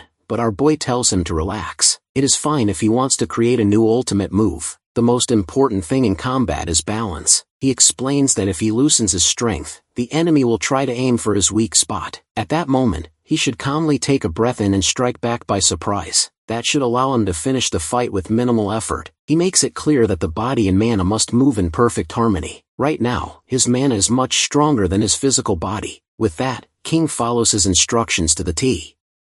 He feels a bit satisfied watching this. Our protagonist always liked fighters like him since they remind him of his past self. After trying the technique, King realizes that for the first time in his life, someone's advice actually worked. Now he wants to learn more. Without hesitation, he decides to tag along with Kan-ho and his group. Just like that, they gain a new companion and finally arrive at the center of the city. There, a massive dome of demonic energy covers the entire area. For King, the most annoying part is that it completely disables his phone. Our boy studies the barrier and figures this must be the place where the missing rankers disappeared. Suddenly, Theo points at it and asks what that thing is doing here. Kan-ho is confused what the creature is, and Theo explains that it is a cryptid. Cryptids are a species from the demon realm where the main body stays in one place, but its roots spread across a wide area. He adds that it releases strange spores that take control of the surroundings. If someone touches them, they turn into mindless, controlled zombies. According to him, this species caused serious trouble back in the demon realm. Hearing that, our boy casually grabs one of the spores to inspect it. On closer inspection, he realizes it is not a spore, but a larva. That makes him wonder if these things burrow into a person's body and seize control from the inside. Without wasting time, Kan-ho activates his sensory transfer. With boosted leg strength, he launches himself into the air along with Meng-chi. Seeing this, King watches in stunned amazement. Meanwhile, Theo asks the guy if he has something to eat because my boy is starving. Kan-ho and Meng-chi reach the exact spot where the mother's main body is hidden. By now, her roots have fully spread, and every living thing in the city falls under her control. The entire area has become her territory, so she senses their presence the moment they arrive. Unlike the demon realm, Earth has barely any strong individuals. Because of that, the mother usually finds it amusing when humans show up in front of her. Still, she does not take chances. She immediately activates her emergency protocols, ordering all her puppets to attack the intruders. Seeing the sheer number of enemies rushing in, our boy quickly realizes what happened to the missing rankers. They were captured and turned into puppets just like the rest. In the mother's eyes, humans are fascinating. Compared to demons, they are weak and fragile, yet they carry ridiculous potential. She has already turned 2 humans into her puppets, and at this rate she believes she could rival even the demon monarchs. She looks at Kan-ho and decides he would make a perfect puppet and immediately attacks. But our boy activates his aura blade and tears through the first line of defense, wiping out every enemy in a single strike. The mother is left stunned. Her entire first line gets deleted like it was never there. She starts wondering if she just picked a fight with the wrong monster. Even then, she refuses to back down, and decides she will turn him into a puppet no matter what. Next, she activates level 2 security protocols. Stronger monsters rush in, but they get folded just as easily. The second line of defense gets completely erased, and now the mother is genuinely shaken. The situation feels way too familiar. She starts thinking back, remembering an enemy who once pushed her to the brink, and wonders if that nightmare has come back for her. Flashes of her past life hit all at once. Back then, she could not even touch that enemy's subordinates. The only thing she managed was running away with her life. She felt safe after arriving in this world through the dungeon opening, thinking no one could mess with her here. Turns out she was dead wrong. The one who gave her that trauma was Theo. Realizing that makes her furious, because she cannot understand why this menace is here again to ruin her life. Meanwhile, that same terrifying demon is off to the side, struggling with the heat like a useless bum. He shamelessly asks King to carry him, who has the nerve to tell him to hurry up instead of whining. The mother snaps back into focus. Even if she has to face that demon again, she refuses to lose. With the mana stone she obtained, she has already built a massive army in no time.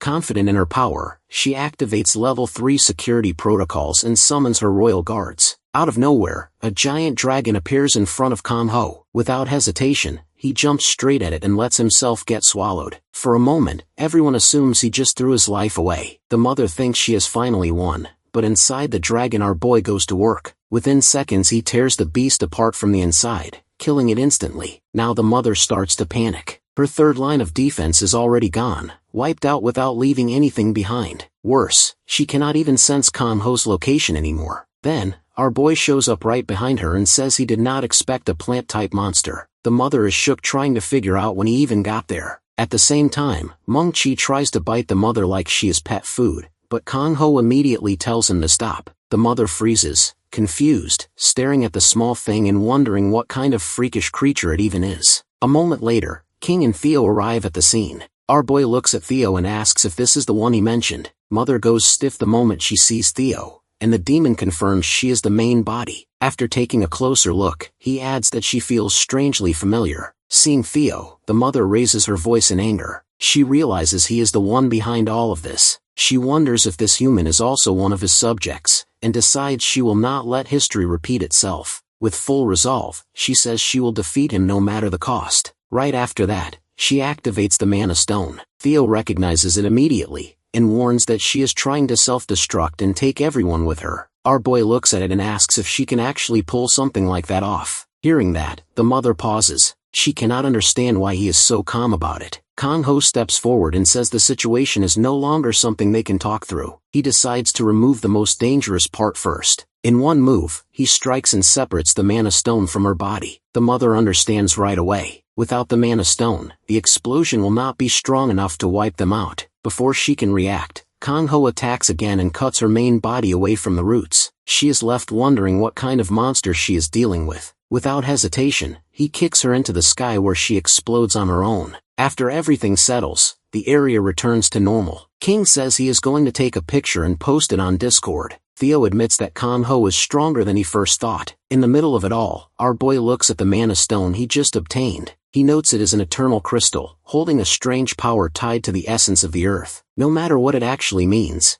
Kang Ho says the item's name to Theo, hoping he might recognize it. But judging by the blank factory reset look on that guy's face, he doesn't remember. Guy probably doesn't even remember his own phone password. King, on the other hand, is surprised that he knows it is called an eternal crystal. RMC forgot that only he can see those system windows. Right then, Theo suddenly connects the dots. His buffering is over, and he remembers that he once heard Ball mention hunting something with a similar name. Maybe it was this exact stone. His words immediately grab our boy's attention. Theo explains that Ball is the demon who relentlessly chased him out of his territory in the demon realm. That monster among monsters is the #1 monarch of the current era. His name alone is enough to send chills down anyone's spine. Hearing that, he is now completely certain this is no ordinary magic stone. To test it, he pours some of his mana into it. His magic immediately gets sucked out of him with Kirby levels of vacuum power. From that, he figures out the eternal crystal converts mana into powerful regeneration. The effect is ridiculously good, so it is a disaster waiting to happen if it falls into the wrong hands. If the ruler of the demon realm himself is hunting for it, that is already a massive red flag. On top of that, the description calls it the eternal crystal of the first dimension.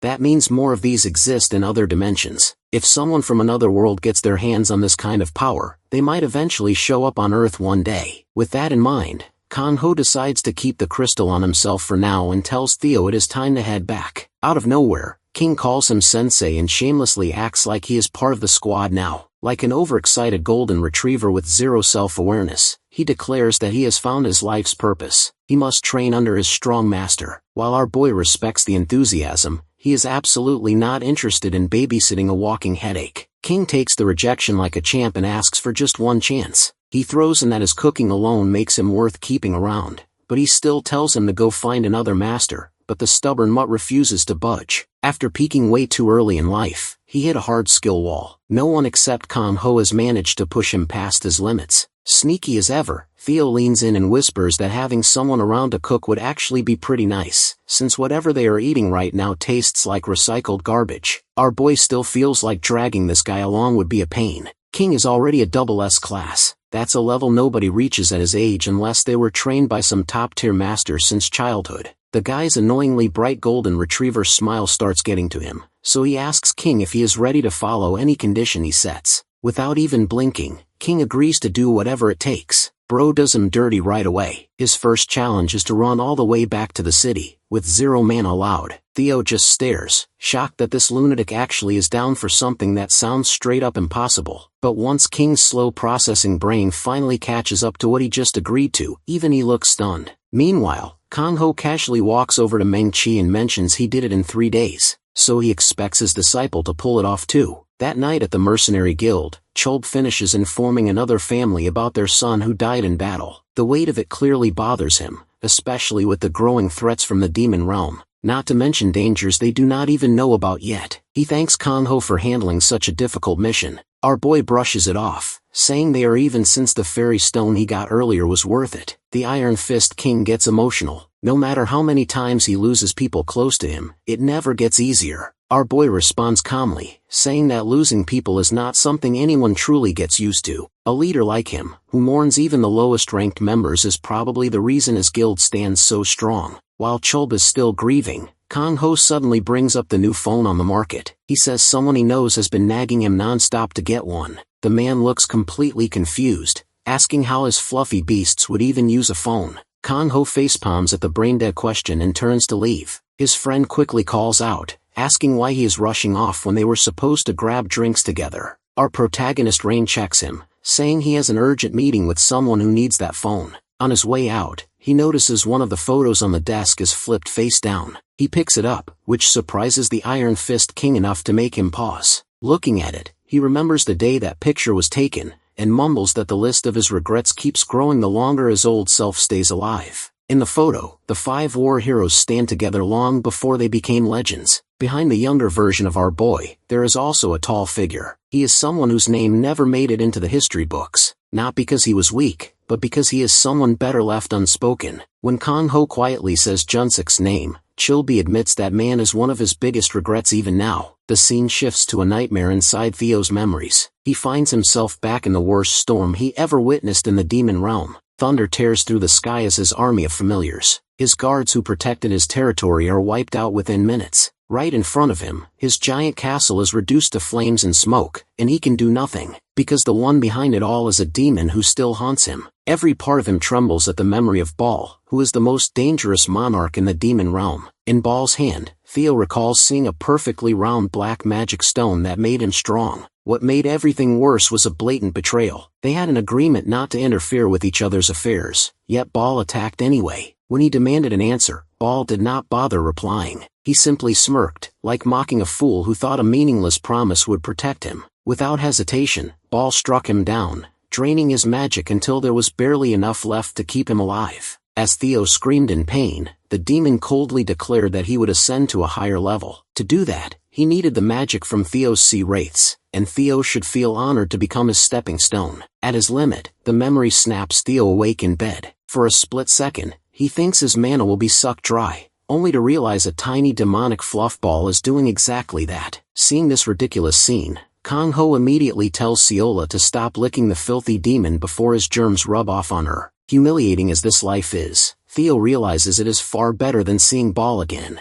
As he gets up, a small bone slips out of his pocket and drops to the floor. Our boy notices it and asks what it is. Theo casually explains that it belongs to the familiar closest to him. The look in his eyes gives it away that the creature clearly meant a lot to him, but then Theo flips the whole mood on its head and says that familiar was his daddy, the great and mighty Theo the First. Hearing that, Kang Ho nearly chokes on his coffee. For a second, he just stares at him, trying to process what kind of nonsense he just heard. He shrugs it off, figuring demons must have some weird way of naming their familiars. The next day, Johanna happily flies around the garden and says that things are more peaceful than ever. The battle bees that he brought last time are very helpful in maintaining the orchard. Our hero finally makes his entrance and walks through the flowers while the fairy keeps on talking. Theo stands there looking like a proud father and says that he already knew his babies would turn out this good. Just then, he notices a cute little fur ball rushing toward him and dodges the surprise attack with a smile. However, Seola only gives him a cold stare and starts chasing him through the garden, while the other two continue watching the scene unfold. Kanho remembers something and says that he has something for all of them for doing so much hard work. He takes out one of the dumplings he made earlier, which catches the fairy princess by surprise. He reassures her that he lowered the potency by diluting them so that all of them can eat without any problem. The gift almost brings Johanna to tears,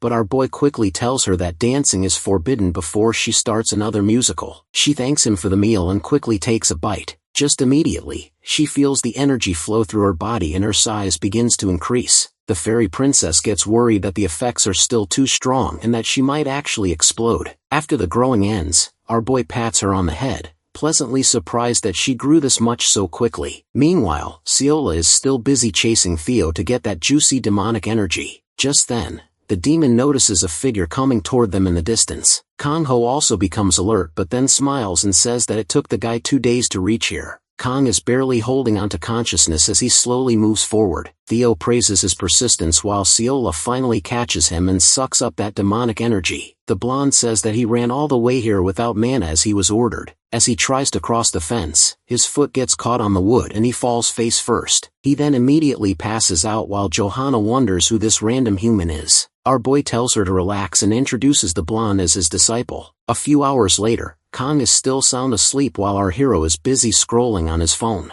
He decides to look into the kids since they are going to be staying together. Kanho comes across the news that King will be fighting Pyro in a ranked match. That catches his interest and he remembers that Pyro is from the guild Levidan. Going into the background, Levidan is a very old magic guild known for producing top-tier magic-type awakeners. The leader of that guild is a SS-Rank awakener named Taeyong. The man is known for constantly talking trash about the 5 war heroes and never having a good relationship with them. Since King is also a magic-type awakener, he thinks there is only one person who can help him in this situation. Dialing a number, he says that he has something important to ask. Mina is happy to respond and teases him, asking what the King of Beasts wants from her. Kanho gets straight to the point and asks about the relationship between King and Pyro. She replies that it is not good. King was part of the Levidan clan until he left about 16 years ago and things have been bad since then. Our boy takes a few seconds to think about that information. The next day, King finally wakes up feeling more refreshed than ever. He looks around and realizes that he is in the middle of nowhere. Meanwhile at the house, Theo finally relaxes next to the campfire and complains that he never knew snoring could be so bad. Sitting nearby, our hero asks the blonde if he is finally awake. He directly asks if King is going to fight Pyro in a match. The kid becomes serious and says that it will be an official ranking match. Kanho then asks about his relationship with Levidan and wonders if something went wrong there. King immediately denies doing anything bad,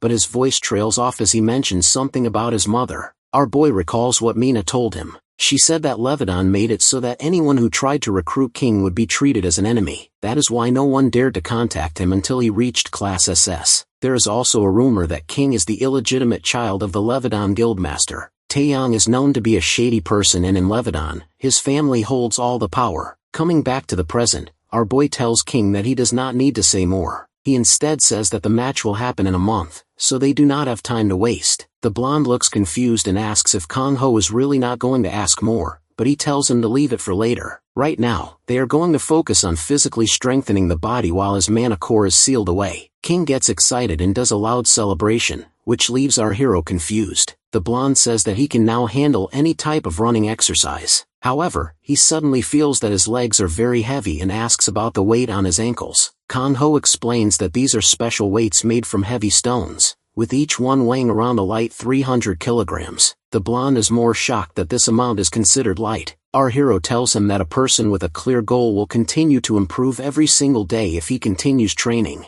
He adds that a person facing death can draw out extra energy from their body. That makes King nervous, and he asks what kind of danger he is talking about, but he gets cut off by Mungchi growling at him. Our boy gives the saber tiger permission to chomp on the human the moment he stops, and the chase immediately begins. Our boy is impressed that even though his form is sloppy, the blonde still manages to run instead of slowing down at the start. He thinks to himself that once people learn the truth about Taeyong, they will be completely shocked. In preparation to face him, the special training is now fully in motion. The next day, King asks our hero about the new weights on his chest, arms, and even his legs. He wonders how many kilograms they are since he is sinking into the snow just by standing. Kang Ho simply tells him that knowing the number will only add more mental pressure on him. He then looks at Seola and tells her to get ready as well. The white furball gets surprised when her name is called, but then suddenly turns her head away as if she is offended. Our hero wonders what is going on with her. During the fight against Mother Crypt, Seola could not do anything, so now she is desperate for a fight. Because of that, all her built-up frustration made her crave Theo's demonic mana even more. That is why she is now training, using the same gear that Mungchi once used when he was younger. The saber tiger lets out a roar at them, and the two finally start moving while our hero reminds Mungchi to bite them the moment they slow down. He then opens the news article that Iron Fist King sent on his phone. Daehong keeps talking badly about the 5 heroes every chance he gets, calling them weak failures. Kang Ho tells himself that the guildmaster should use that energy to take care of his own members instead of doing this. As the sun finally sets, the 2 trainees finally return to the house, barely able to stand from exhaustion. King thanks our hero for the training, while Kang Ho looks at them and says he is impressed by their endurance. The 2 collapse to the ground while the blonde says that he would be nothing if he didn't have his resilience. King then asks what Theo is doing since he is missing. Our boy replies that he got irritated by the snoring and decided to sleep in the orchard. The 2 then share a drink, and King finally opens up, saying that everyone must be curious about the rumors. Kang Ho tells him that once you reach his age, you learn to treat rumors as half-truths most of the time. King replies that the other half usually ends up being true. He thanks our hero for doing all this for him when no one else ever did, and decides to tell him everything. In the center of Taejeon, a massive estate existed under the name Levedon. Song Jun was a young boy in that place who would later take the name King. The child opens his eyes in a dusty closet room inside that large mansion. He notices that his mother is not there, but remembers that she always wakes up early to handle her kitchen work. Even though they lived like beggars in that huge mansion, the 2 always smiled whenever they saw each other. One day, Song Jun is told to clean the private training grounds. While looking at the training room, he becomes curious as he sees the students struggling with their mana control. Song Jun easily manages to control it himself and wonders why the others are having so much trouble. Song Jun, a voice speaks from behind him, amused that he awakened on his own, and that too with the same wind element as him. Standing behind him is the guild leader, Tai Yong. Our boy immediately disperses the mana and greets him, while the guild master looks at him with a serious look. Another voice calls out from the training room in disbelief that trash like him awaken wind abilities. That boy is Tai Wong, one of the true sons of the guild master, who would later be known as Pyro. Along with him, 5 other children stand there, all staring at King with clear hatred in their eyes. What Song Jun does not realize is that this situation was created on purpose by the guild master to provoke his own children. After that incident, Tai Wong begins to torture him, but King endures everything because he has a clear goal of becoming stronger. He wants to become a powerful awakened so he can give his mother a better life. Because of that, he tolerates everything that happens to him. However, that also makes it painstakingly clear that there is one thing he cannot tolerate at all. One day, he runs to the courtyard and sees the white-haired boy forcing dirty rice into his mother's mouth while complaining about stones in it. Seeing that happen in front of him, he loses all control and rushes forward to stop it. Tai Wong is too shocked to react as King uses his wind power to send him flying away. This makes Pyro furious, and he summons his fire magic, saying that they should settle this once and for all. He starts insulting King, saying that he is nothing but a mistake. King is too shocked to move, but at that moment, his mother runs forward to protect her child and takes the attack herself. After everything the 2 of them endured, he still could not give his mother the life he wanted. In her final moments, she looked at her son and apologized for everything. That is the incident that happened in Levedon 16 years ago. After that, life continued as if nothing had happened, and the truth was buried. King was thrown out of the place where he spent his entire childhood. Coming back to the present, the blonde says that he later realized his mother never wanted any of that to happen. He continues that she was truly a kind person. He continues that Levedon must have spread rumors so no one would take him in. So he went to disputed zones, lived in abandoned buildings, and hunted monsters to survive. In the end, he reached SS rank, and no one bothered him anymore. He repeats that neither he nor his mother did anything to deserve that fate. The blonde continues that he knows no one will believe him, but then passes out before he can say more. However, our boy responds that he believes him because he knows what kind of man Taeyang is. He tells the blonde to rest peacefully because he will not treat him badly or throw him away. When he was younger, King used to hate sleeping alone at night, so he watched videos on television. He remembers seeing a hero in them, a man wearing a yellow tracksuit who always defeated his enemies. No matter what happened, that man always smiled, even when things were not in his favor. Because of that, King also started smiling. Whenever he thought about his mother or when life became difficult, he kept smiling until he became stronger. Because of that belief, he reached SS rank on his own and became worthy of the title King.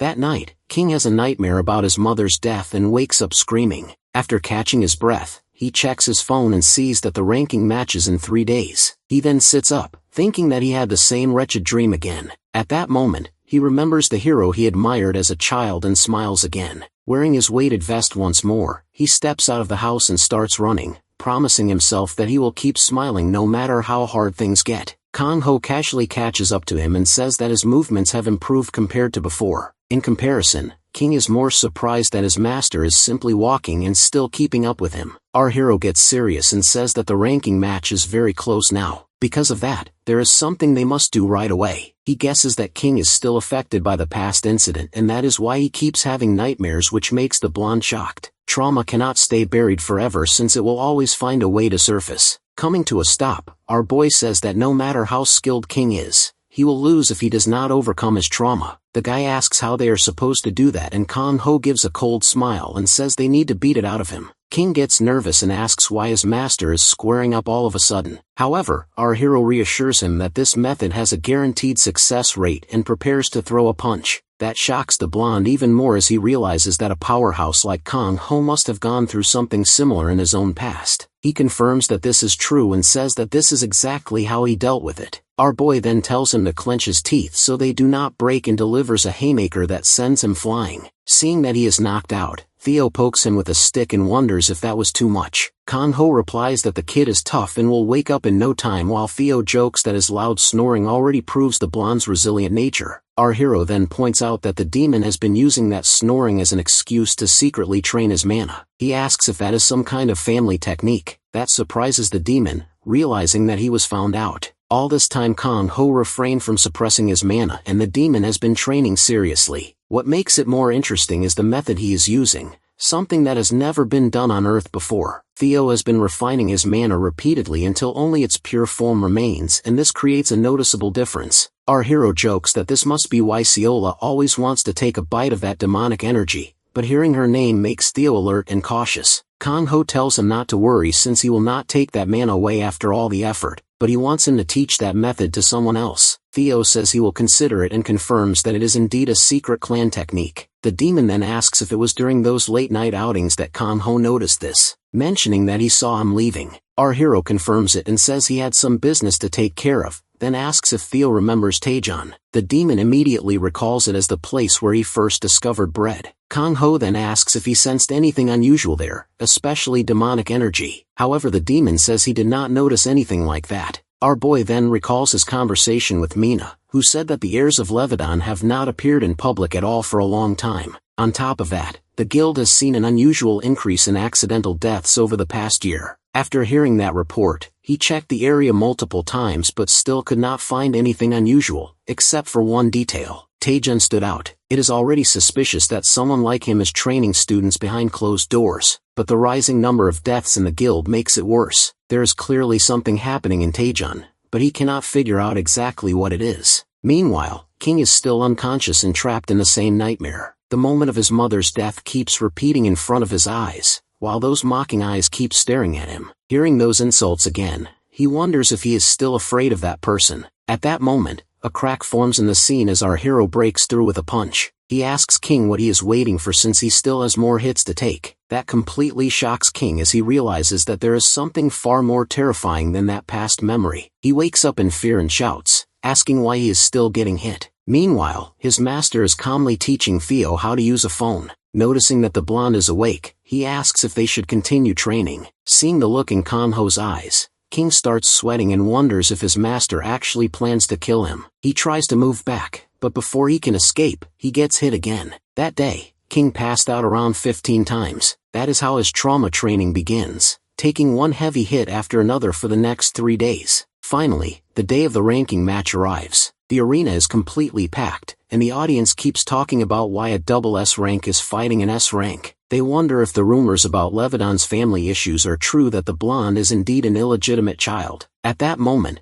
Pyro and his team enter the arena. Decked out in expensive gear, the white-haired fighter raises his sword high. People begin whispering about the valuable artifacts he is wearing, which irritates him. However, the fourth son, Rune, warns him to be careful since everyone can hear him, but Pyro does not care, and calls them all weak trash. Instead, he is more focused on whether his opponent will even show up, since King might have chickened out. Rune starts to question if they are really on the right path. Because their father always said talent is everything, it inflated Pyro's ego, and none of the brothers tried to stop him. With how things are going, Rune wonders if everything will turn out fine. At that moment, a voice answers as King arrives and says that he never planned on running away. He apologizes for being late, saying he had to run all the way here in that heavy gear. The blonde then confidently announces that a hero always arrives fashionably late. Taewong jumps straight into insults and taunts King, asking how his failed life has been going. He even mocks the boys, calling them losers who are probably just as broke as King. Our boy hears that, and thinks both the father and son have the same filthy mouth. On the other side, Theo is busy staring at his new phone,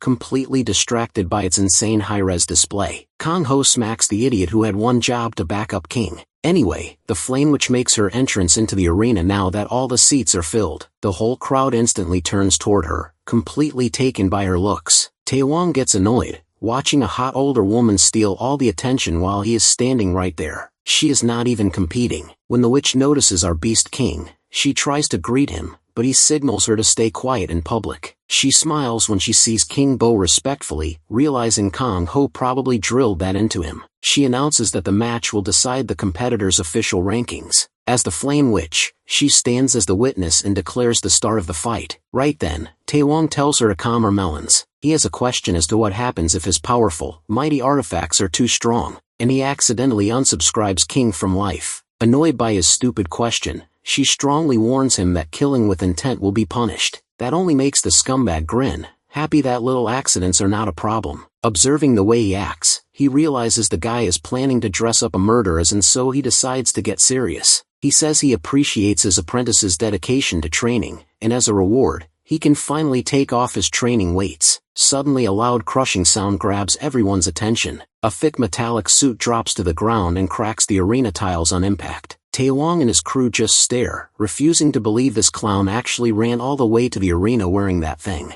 Then, the blonde Rock Lee charges up, and his power shoots up fast. This is the first time he has used his magic since starting physical endurance training, and the difference is huge. He yells that he is practically throbbing with energy, like he could take off any second. Watching how badly he got ratioed by his rival makes that smug little rat grind his teeth. Unable to hold back, he swears he will crush King in front of the whole crowd. As the match officially begins, our boy wishes him luck and steps back. Theo on the other hand wishes the kid good luck trying not to die. Taewong opens with an overhead flame strike. King blocks it with his bare fists, which are reinforced with his wind magic. They pull back, then clash again. Still running his mouth, Taewong asks if King is ready to have his cheeks getting clapped on broadcast for everyone to see, and if he does not die. It is even worse since losing a ranking match kills your chances of landing any good jobs. Confident in his skills, he is convinced King's future ended the second they stepped into the arena. That pisses King off, who tells the idiot he has no clue what those 16 years on the streets were like. After his mother died, he did not sit around and mope feeling sorry for himself. He fought his way through thugs on the streets every single day, because out there, strength is the only thing that matters. Compared to that, he calls Taewong nothing more than a pathetic Nepo baby with zero real experience. Before he wrecks him though, King asks one last time why he hates him so much. Without hesitation, the man-child acts like the answer is obvious. He pours everything into his next strike and yells that being born an illegitimate waste of oxygen was King's biggest crime.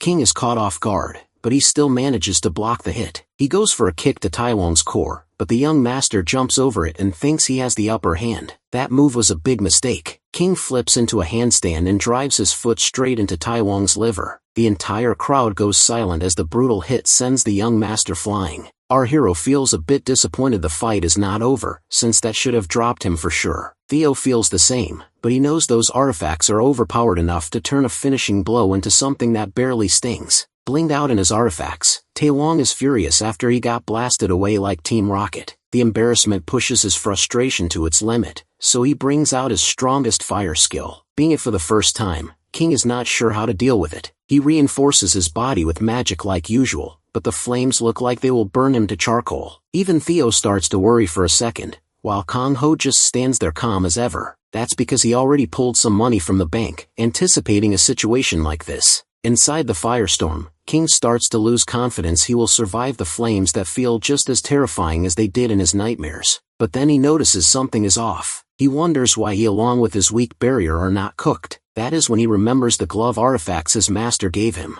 Kang Ho had already expected Taiwang's artifact-boosted flames to be a problem, so he told King to wear them under his bandages. He was not about to let his apprentice lose just because he was too broke to afford proper gear. King almost tears up, realizing for the first time in his life that he is not fighting alone. Someone has his back. Still floating in the air, Taewong yells that it is time to end the fight. King fires back that he has been running his mouth the whole time, and his flames are trash compared to his master's brutal fists. The spoiled brat freezes when he realizes his strongest attack did not even leave a mark on King. Before he can process that, King closes the distance and lands a satisfying punch that snaps his jaw. Watching their boss get tossed around like a used tissue into a garbage bin, Taiwang's brothers drop their jaws. Even the flame which worries for a second that the young master might not walk away without permanent face damage. King stays relentless, refusing to give the poor guy a second to recover. He barely lands his kick before the heavily battered dude coughs up another mouthful of blood. Things get so entertaining that Theo pulls out his iPhone and starts recording the whole beatdown. Right as King grabs his victim by the collar and goes in for the finishing blow, a volley of powerful magic projectiles flies at him from behind. Their overwhelming aura sends a chill through him, and their speed leaves him no room to dodge. For a split second, he wonders if this is really how his story ends. The detonation covers the entire arena. When the dust settles, Taiwang's battered body lies on one side of the arena. His meat riders rush over to check on him. Meanwhile, King finds Kang Ho standing beside him after shielding him from the deadly ambush. Turning around, he calls out the man behind the attack, asking if he is really so petty that he would stick his nose into a fight between kids. The man who walks into the arena is none other than Leviton leader, Taeyang. The guy does not look happy at all to see our hero, and grinds his teeth the moment their eyes meet. Everyone in the arena is stunned to see the man known as the Wind Lord for his unmatched mastery of wind magic. They are surprised because the guild leader supposedly locked himself away for training. Even more shocking is the fact that Kang Ho survives the Wind Lord's attack head-on. A voice suddenly speaks up, wondering if Kang Ho might actually be the Beast King, one of the 5 war heroes. His ridiculously young and handsome appearance makes that hard to believe. Taehoon becomes nervous because their father hates the 5 heroes with a passion. Now one of the very heroes he always accused of stealing his glory and money stands right in front of him. Taeyang has always told his sons that those so-called heroes even got his twin brother Junsuk killed just so they could claim a bigger share of the rewards. Looking at the broken state of his most capable son, the guild leader's irritation grows stronger. He asks our hero if forcing his youngest son King into debt was just another one of his shady schemes. Kang Ho replies that all he did was train the kid and rough him up for a few days, which is technically the truth. Watching how much King has grown, Taeyang notices the markings on his gloves. The man's eyes go wide in disbelief and he realizes those are the constellation gauntlets. Never in his wildest dreams does he expect his brother's gauntlets to end up in Kang Ho's hands. He asks the hero if he has kept them ever since the war. Kang Ho calmly replies that he has merely been looking after them. That answer only makes the guild leader even more furious. The absolute nerve of the man he believes murdered his brother now claiming he was taking care of the gauntlets, as if Junsuk will return to Earth like Jesus. The pressure from his raging windstorm overwhelms King. Our hero acknowledges how much Taeyang has improved,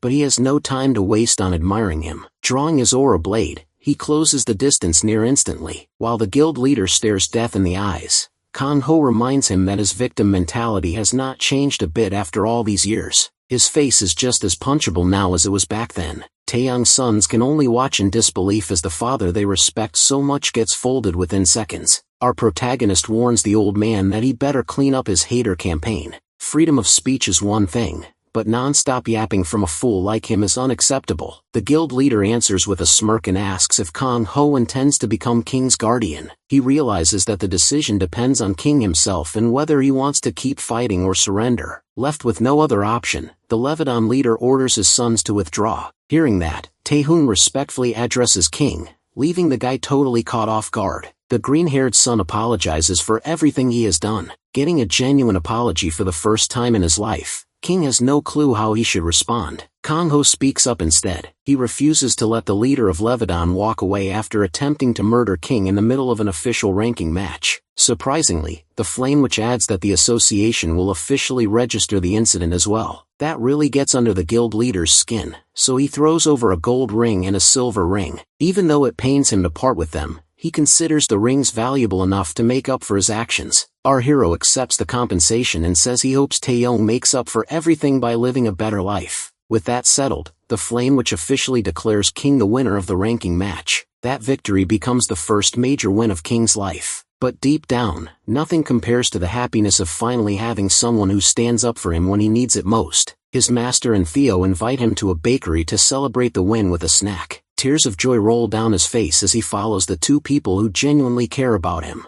Meanwhile, on a barren battlefield, Jun-suk asks his partner for one favor. The guy keeps chugging his drink and ignores the dude, making it obvious he does not want to hear a word. His friend who resembles Jun-suk says it anyway. If the worst comes to pass, he wants to die by his partner's hand. Those words instantly tick the guy off, and he tells the fool to quit acting like it is cool to smile while saying melodramatic nonsense like that. Clearly annoyed, he says the nice weather he was enjoying is ruined. Jun-suk admits the sunny day really is pleasant, but his final request is for him to stop pretending and wake up. At that moment, Kang-ho wakes with a start, still dazed by the strange dream he just had. He realizes he dozed off while Theo and King are excitedly staring at their phones. When he asks what has them so hyped, King shows him an article about his victory. On top of that, the Beast King suddenly appearing during the match has taken over the headlines. King is happy that his master is getting so much attention, but the old man tells him to quit frying on the darn phone and enjoy the luxury apartment he got. The spoiled rich boy remarks that this place is barely more luxurious than his old penthouse with a riverside view. Putting that aside, our hero asks how it feels to finally rub the win in the faces of the people who made his life miserable. Theo figures it has to feel amazing, but King says the match only taught him the limits of his own abilities. He thanks his master for the precious gloves that helped him win. Then he respectfully bows and tries to hand them back because he believes he is not worthy of wearing them. He says that not only the Wind Lord, but even the Flame Witch would still defeat him. His humble attitude leaves Theo speechless. Meanwhile, Kang-ho praises him for those words. As a reward, he tosses the gold and silver rings toward King. The young man instantly senses the powerful aura coming from both items. His master explains they are the compensation Taeyong paid because he valued those treasures as much as King's life. Instead of feeling happy, King grits his teeth, clenches his fists, and quietly says he is still not worthy. He lives in the same era as legendary heroes, so he knows he only has two choices. He can complain his whole life or train harder until he reaches their level. Burning with determination, he promises Kang-ho that one day his life will be worth far more than just 2 rings. Deep inside, he vows to become strong enough to dominate the world just like his sensei. Right then, King's phone rings, so he picks up a call from Nappa Guild's vice master. Acting like an absolute savage, he tells the guild leader he has no time if the call is only to congratulate him or glaze him up. The Nappa Guild's vice master quickly explains that they urgently need King's help because a major incident has just happened. Only moments ago, someone pulled off a heist on the guild master's vault. After seeing the card left behind, he believes only one person could be responsible: the Phantom. The moment Kang-ho hears that name, he remembers the infamous thief whose reputation has been blowing up lately. The Phantom always follows the same pattern, cleaning out every target before leaving behind nothing but a black card marked with a signature insignia. Meanwhile, Mungchi naps peacefully on a rooftop like the adorable little doggo he is.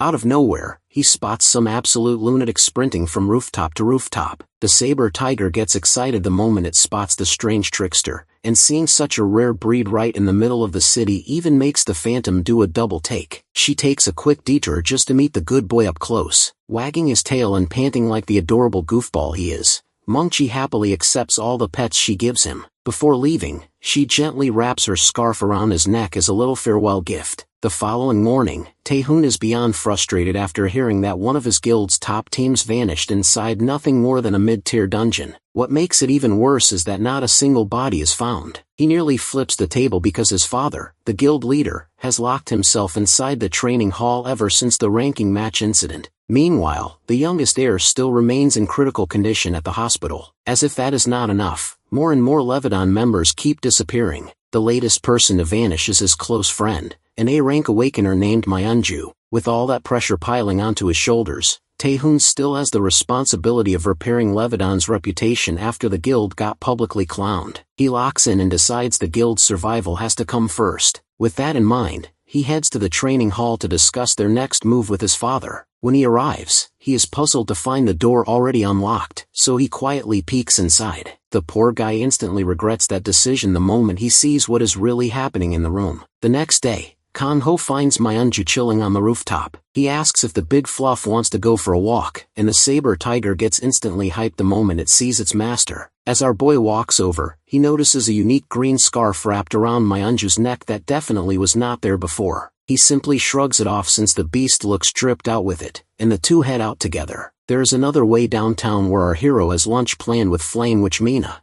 As they eat, the two catch up on life. Mina mentions it has been way too long since they last met like this, and says they should make time for these meetups more often. She admits these little breaks are a welcome escape from her hectic schedule. The witch grumbles that she wants to ditch her title and position already so she can finally enjoy a peaceful life. My guy looks at her and says she seems pretty fine, which instantly hits a nerve. She fires back that she is getting older and desperately needs a break before this job finishes her off. The conversation shifts to Phantom, and why none of the thief's crimes have appeared in the news. Mina explains that even though the vaults of the big three guilds have all been robbed, there are 3 reasons everyone stays quiet. The first is the guild's pride because news of the robberies would wreck their reputation. The second is that the Phantom is just built different. They always leave behind no discernible clues except a calling card. Lastly, every stolen item was obtained through shady means, so bringing them up publicly would only make people ask questions the guilds would rather avoid. Our protagonist agrees that it makes perfect sense why everything has stayed under wraps. Mina grabs her head in frustration and complains that the guilds are tearing the city apart trying to hunt Phantom down. She says the public's growing fear has landed squarely on her shoulders while she is still dealing with the Leviton mess. Kang-ho tries to calm her down and asks how things are going with Leviton. He remembers facing Tai-young in the arena and noticing the guild master looked even younger than he did when the war ended. His partner replies that she does not know much about the guild's current situation, and that these days only Kang-ho seems to be the one making headlines publicly. However, it seems Tai-young is not exactly a big name either since he entered secluded training after returning as the only survivor of the Antares raid. The Flame Witch feels bad for Leviton's vice guildmaster because his life must be a complete nightmare after their embarrassing loss against King. Just then, new alerts pop up on her phone and she reluctantly gets up to handle her responsibilities. She says goodbye to Kang-ho before leaving. After seeing Mina off, he and Sayola head back to where Mungchi is waiting for them in a nearby alley. As our boy walks through the crowd of people, one person catches his attention while passing by. A woman with her face hidden behind an umbrella and a green scarf, matching the one around his saber tiger's neck, walks past him. Distracted by the rain and his thoughts about Kang, he does not pay much attention, but he does wonder why it looks exactly like Mungchi's scarf. The woman crosses into the alley where our hero's beast is waiting, and the saber tiger instantly recognizes her. She gives it a small smirk before raising a finger to her lips, silently telling it to keep quiet. Meanwhile, back at King's apartment, Theo prepares to teach him the secret method for concentrating mana. King seems unsure about the whole thing and treats it like some weird joke, but his master assures him that the technique is actually useful. Khan then asks the demon why he suddenly decided to share the method with outsiders. The blonde guy answers for the demon, explaining that he felt embarrassed walking around with an SS rank while lacking the skills to properly support that title. So Demon Sensei focuses his mana between his hands and tells his student to copy him. In the background, our hero pours himself a drink and looks out from the penthouse window toward the parking lot below. There, he notices a sports car stopping in front of the building, and Taehoon steps out. The vice guildmaster asks someone if this is the place where King is staying before making his way toward the penthouse. He warns his 2 roommates about the unexpected guest and tells them to pause their training for now. A few minutes later, Taehoon sits on the sofa across from his younger brother. King is curious how he found his place, and he replies that it isn't difficult to find people when you have connections like him. The blondie asks him what he wants, which makes his guest go silent.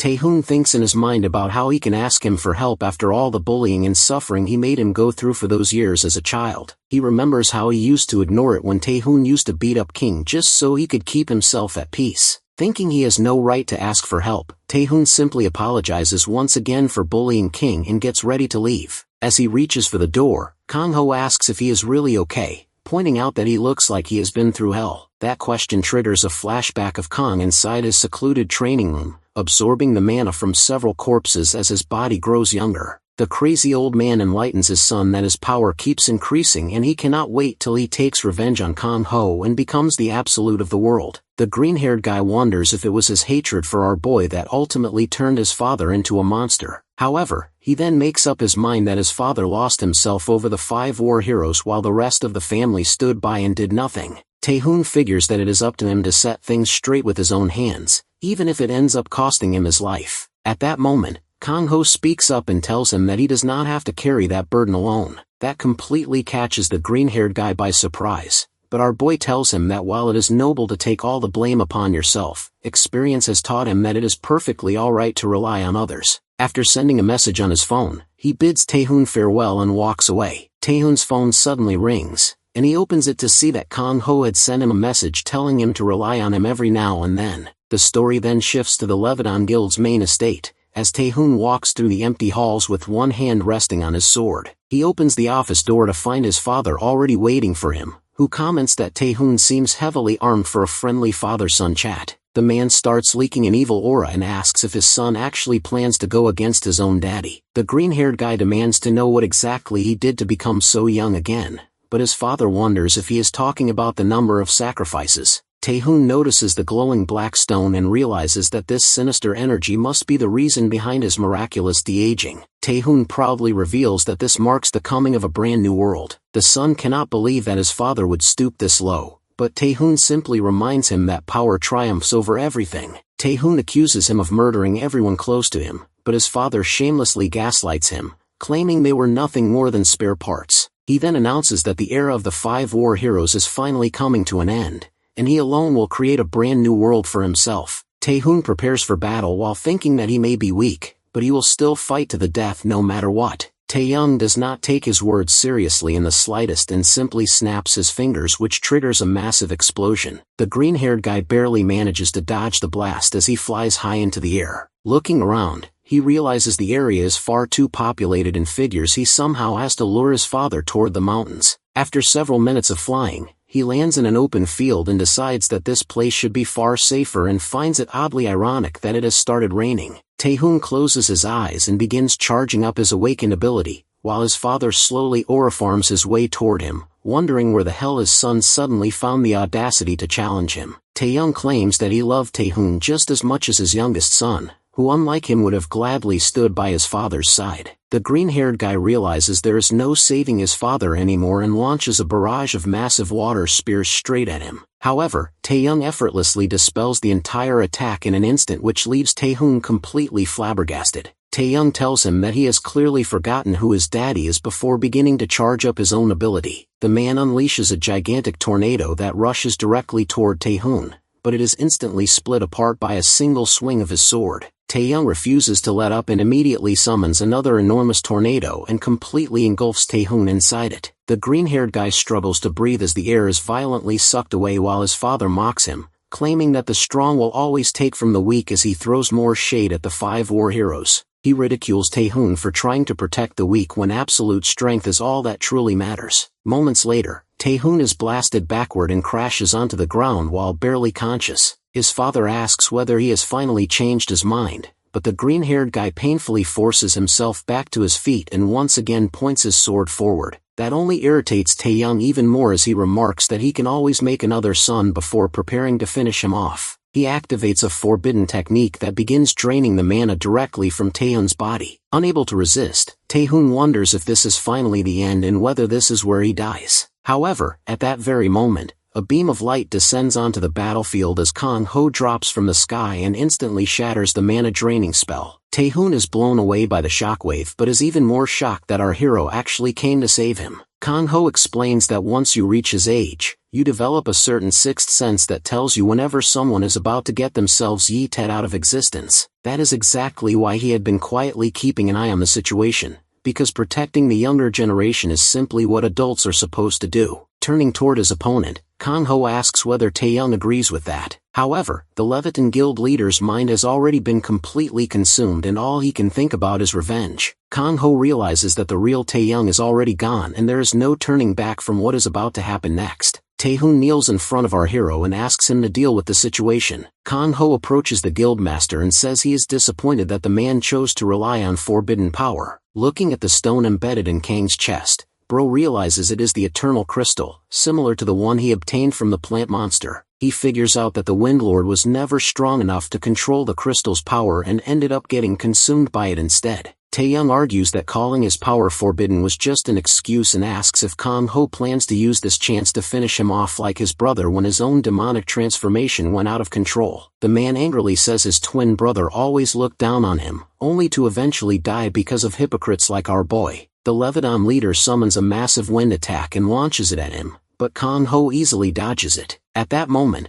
Kang-ho remembers an old conversation he once had with Jun-suk. Jun-suk used to say what a pain his little brother can be. The brat was always stuck feeling inferior and blaming everyone around him. However, he tells his friend that he is still his younger brother and his attitude comes from spending his entire life being compared to his older sibling. Meanwhile, the Windlord keeps firing powerful wind attacks at RMC, but Kang-ho casually blocks each one in midair. He remembers Jun-suk's words telling him not to hate Kang, but to guide him back onto the right path. Kang-ho finally breaks through his opponent's attacks and charges forward with a punch aimed straight at his head. That move catches Tae-young off guard because Kang-ho's power seems to have no limit as he gets slammed into the ground. Our protagonist continues throwing punches and angrily asks why he forced his son to commit such a horrible act. He tells the man to abandon that power because he clearly cannot control it. Taking advantage of their position, the Windlord laughs as he tries to absorb Kang-ho's mana. He claims that this power will finally make him truly strong enough to handle the crystal. The crystal in his chest glows brighter with energy as our hero tells him he can take as much power as he wants and lets the man go. As more power surges through the Leviton leader's weakened body, he starts losing control over the overwhelming force and screams that it is far too much for him to handle. With a grim expression, Kang-ho tears the crystal out of his chest and hears the agonizing screams of his enemy's final moments. As his body breaks apart into mana, the Leviton leader admits that even he was not enough to defeat our hero and questions what the true source of all that energy was before taking his last breath. From behind, Tae-hyun approaches and kneels beside his father with tears in his eyes. He thinks that a son always looks up to his father even when that father is in the wrong. He spends his entire life relying on him, so even when everything is over, the son still holds deep love for his father despite all his flaws and mistakes. He cries over the remains of his father because he is truly sorry for how things turned out. Standing beside him, Kang-ho watches with a heavy heart. He decides that if the boy ever asks, he will explain everything about their past so they can learn from it and make sure such an event can be avoided again. Back at the penthouse, our boy sits hunched over with a gloomy expression. Seola walks up from behind him and asks if he is hurt. Mung-chi appears as well, and both his pets move in to cuddle and comfort their master. Theo tells his flatmate that the crystal he obtained is similar to the one Ball used to absorb the power of all the demons. The man asks Theo if Ball took anything besides his powers, but he only explains that he got rid of his familiars and absorbed all of his demonic energy. He says that the bastard needed power to ascend to a higher world. That requires the power of some demonic sea. Kang-ho wonders whether the demon was after something else besides that. He pushes that thought aside and asks where King is. Just as the boy appears all suited up and ready to move, he explains that an urgent call came from Nappa Guild, who are currently chasing down Phantom. Outside of Seoul, Phantom leaps off a building and swings from a telephone wire to reach a nearby rooftop. She desperately tries to escape the bounty hunters sent after her by the Nappa Guild. The thief hides behind a building to catch her breath and looks down at the bleeding wound on her thigh, annoyed that the injury keeps draining away her remaining strength. Nearby, the bounty hunters rush toward her location while searching every corner and talking about the massive bounty the guild placed on her head. One of them jokes that anyone would be crazy not to accept the offer to hunt her down. Phantom breaks into a cold sweat as she realizes just how many hunters were hired to capture her and thinks about how powerful the big three guilds really are. Suddenly, a hand holding a knife emerges from the wall beside her and tries to stab her, but the girl quickly dodges and makes a run for it. From behind, a creepy dude covered in full body bandages crawls out of the wall and tries to chase after her. As she continues her escape, she barely avoids the attacks from the hunters and lands on another rooftop. Just ahead, she spots King standing there with a smug grin on his face. He charges up and throws an attack that narrowly misses her, but conveniently hits Phantom's pursuers and throws them completely off track. She is stunned that a legendary awakener like him could miss someone from such a close distance. King simply gives her a quick wave and she falls safely onto the fur of Mingchi below. The moment she lands on the beast, the exhausted girl falls asleep while still trying to convince herself that she needs to keep moving. Our boy stands nearby and nods toward his pets before boldly asking whoever is hiding to come out of their hiding spot. Just then, the same dude who tried to stab Phantom rises from a puddle on the ground and asks if he is the famous Beast King. He then continues by asking whether the hero has seen the thief who was lurking somewhere nearby. Kang-ho straight up says he hasn't seen anyone, while his beasts put on a scary expression to intimidate the suspicious guy. The guy instantly senses the danger and decides not to test his luck, disappearing back into the puddle to leave the area. Meanwhile, the girl is fast asleep, safely hidden away on Mingchi's back. As she wakes up, the girl hears voices arguing about the lack of space in the house. They consider if they should get another bed. She thinks about how annoying these dudes are and wonders if they might punish her for all the crimes she committed. She also questions who this strange trio is and why they are making such a huge commotion in the first place. As the noisy conversation continues, she realizes they still have not noticed that she is awake. That gives her a chance to escape. However, when she opens her eyes, Phantom realizes she is no longer wearing her suit and is lying on a bed with Xiaowa sleeping peacefully on her stomach. The fox wakes up and notices their guest, trying to stay quiet, but our boys sense her presence right away. The girl puts on a friendly act and greets King and Kang-ho, which makes our hero realize that almost everyone recognizes him after his clash with Tai Yong in the arena. She asks what they plan to do with her after saving her, and our boy explains that they did not have any plans to begin with because it was all the blonde guy's idea. He explains that Nappa placed a massive bounty on her head,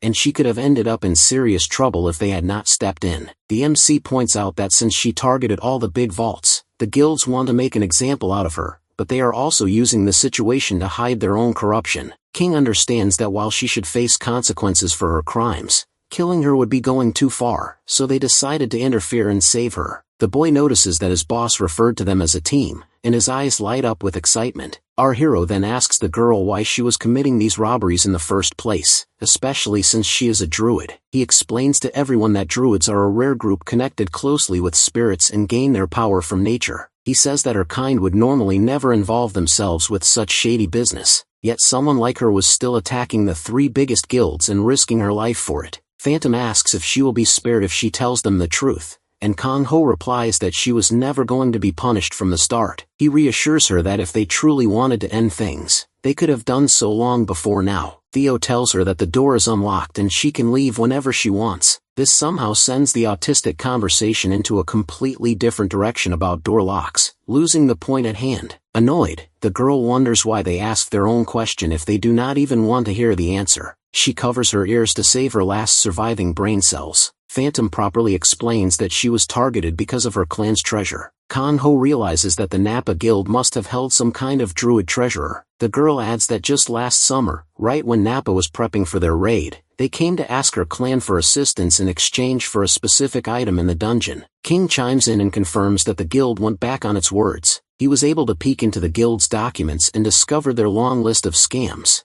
making him regret his time with them. Kang-ho internalizes that this is the moment the boy is understanding how this world truly works. The disappointment is just the start to the cold reality. But in a way, our guy is proud of the direction King is headed. Now that Phantom's explained her part, she wants to leave. Our guy even points her to the direction where she should head out alongside her clothes. While she's wearing them again, the druid is suddenly hit with the realization that someone must have taken her clothes off her body. The tiny fluffball is unhappy to see her go. Phantom asks about Siola's details. Kang-ho explains that the little thing is a subspecies, evident by her twin tails. He asks about her suspicions and discovers that among the druid clans, there's a famous legend about this subspecies. Her clan shares a rich history of legends for this creature. For example, there's the legend of the four-tailed fox that managed to disperse a disaster. While in the north, it is rumored that the fox turned into a human and lived in harmony with the villagers. The most famous legend of all concerns the five-tailed fox, who opened a gateway to another dimension and disappeared. Kanho connects the dots and remembers Johanna mentioning the same legend, and since he wants to pursue more information, he suddenly decides to go with Phantom. The girl thinks it's not needed while Theo gives the green signal too. Our guy believes it's best for him to investigate the neighborhood and check things out properly. Phantom accepts the proposal while Theo suddenly spots and obliterates a bug with his thunderclap. She immediately turns around and berates his ass for being the backstabber dude from back again, causing King to feel flustered on the dude's behalf. Kanho begs her to come outside, while Temu Kaneki over here is just shocked she was able to recognize him. Phantom shares that this dude seems kind of chill in person and is looking forward to their next encounter. Theo is currently over the moon. Bro thinks he's Mr. Beast all of a sudden going viral because of his 2-second clip. King on the other hand can barely hold his own laughter, finally dropping the bombshell on the poor guy's ass. Theo is hit with back-to-back reality checks as he sees a YouTube short of him goofing around going viral instead. He shouts in frustration that Kanho ruined everything, but our boy is already trying his best to get the fudge away from the dude as fast as possible. Phantom recommends she be dropped off at Yandangpo as there's another druid guild she can carry over to. This surprises our guy who initially thought she was headed to Gangwa Island instead. His words astonish the heck out of her, because even among the druids, the knowledge of that island is rare. Fast forwarding ahead,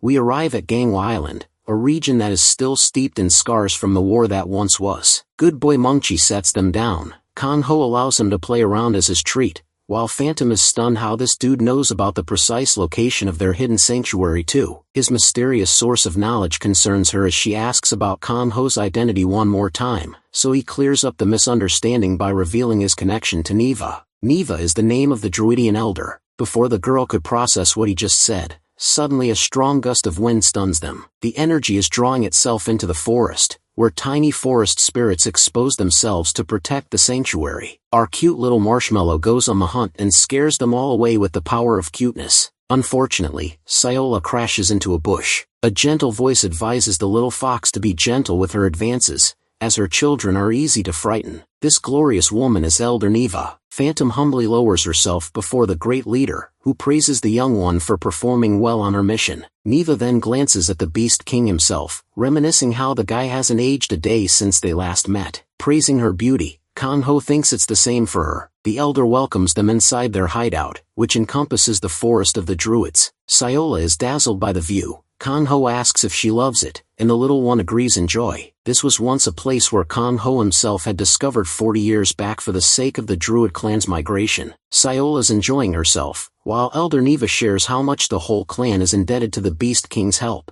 Kanho is so humble he doesn't even care about getting repaid, but the elder is just happy for him saving one of their own again. Phantom is too important to Neva, destined to lead their clan in the future. The children greet her with joy, while Kanho talks about the more pressing matter of the druid treasure's recovery. He wants to see it with his own eyes. Elder Neva is more than happy to oblige and show the treasure over tea, so our guy leaves the little one to play while the duo sits down over a nice spot. Here, the elder unboxes the next iPhone. Actually no, it's a gorgeous emerald sparkling with immense power. This beauty draws Kanho's attention, who reaches his hand towards the gem. The fragment crystal reacts with life. It's revealed to boast an ancient power containing the essence of the Mu continent, also known as the second dimension of growth and evolution. Kanho's theory proved correct, but he doesn't know what the growth dimension means at all. He desires to know more about the object from the Mu continent. Elder Neva shares that each tribe representing the 4 directions and center has protected these treasures. However, since they became mad in their lust for power, all of those clans met an unhappy fate. The elder has no idea what happened to them after that. The only person capable of wielding the fragment's power was the high priest of the central forest. By the way, Sayola also senses its energy and suddenly gets charged, surprising both of them as it comes dashing full speed to crash at their table. The tiny fox's stats have a special skill expansion slot, and thanks to its twin tails, it's brilliant at absorption of natural energy. The same skill evolved just now after absorbing some of that energy, surprising our guy as he stares at the little fluff ball. Neva assumes it's because of the world tree. He's heard quite a bit about these foxes being efficient in the absorption of energy. Kanho thinks it only makes sense since the little one already gained a new skill absorbing the power of the Demon Realm dungeon too. This confirms to him that the pure energy of this world tree is the reason for Sayola's further transformation. Elder Neva reaches out to the world tree, pressing the gemstone into its core. This allows the emerald to replenish the tree with an even greater light, casting a beautiful transformation of their hideout. Phantom and the kids are happy while the little fox is having the time of its life. Elder Neva points out just how much Seola is finding comfort here. Kang Ho ends up being convinced to stay for a bit, unable to ignore the little thing's happiness. That night, our guy drifts off into some kind of dream sequence to a completely different dimension. His body is floating, and he sees a certain creature in the distance approaching him. Each of this monster's tails are coated a different color, representing 9 dimensions locked inside each tail. The fox he's facing is enormous, and it seems to have paths connected to all 9 dimensions. This beautiful fox is none other than his previous partner, Seola. Kang Ho embraces his dear old partner with love, expressing how much he missed her. The gorgeous fox asks if he's doing okay. Our guy is just shattered with so much grief of losing her that he even apologizes 3 decades later for what happened. Seola nuzzles his face, while another voice asks why Kang Ho is always embedded in his grief, apologizing every time.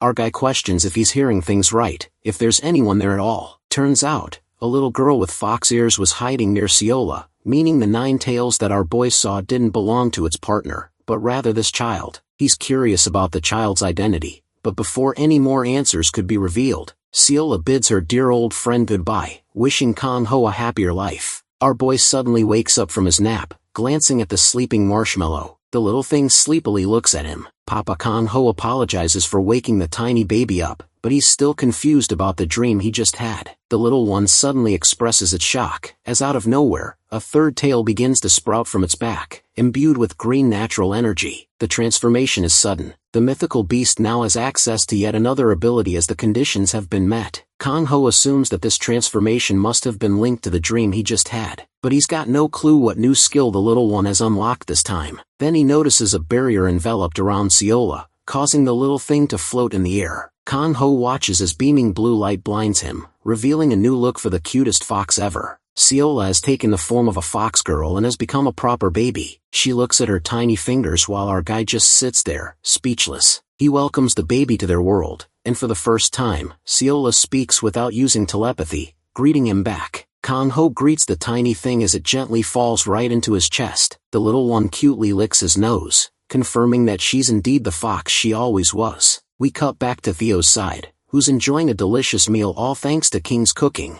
and throws apparently mini Gordon Ramsay because this is basic stuff to him. Theo trash talks Kang Ho's crappy meal tastes when all of a sudden, the devil himself slams the door open, joining them. Theo's terrified while our guy notices they're already eating. The little fox girl swoops in with the speed of light, confusing both of them, in an hilarious fashion, trips over her own hair and falls down. Seems like she's still not accustomed to her tiny new body. Theo goes up to check on the tiny one, inquiring where our guy managed to pick this thing up from. The first thing Seola does is chomp his arm, making Theo understand who this little devil really might be. Seola is quickly given new clothes for her body, another one of the talents of the king, who seems to know everything at this point. Anyway, bro posted Kang Ho alongside the cute fox girl on the website. Theo's also having his fair share of fun taking pictures. The naughty fox girl snatches the meat, earning another cute little photo that goes straight into the post. Kang Ho is impressed with how fast the children of this era post photos online. He admires how cute the little one looks, eating to her delight. King teases him for being a doting father, when suddenly they both receive a new test for the first quarter Awakener test. Apparently several people are open to achieving the SS rank level. Awakener tests are held 4 times a year in each quarter. Ranks are determined by merits which account for several factors. Sparring matches are also conducted between Awakeners,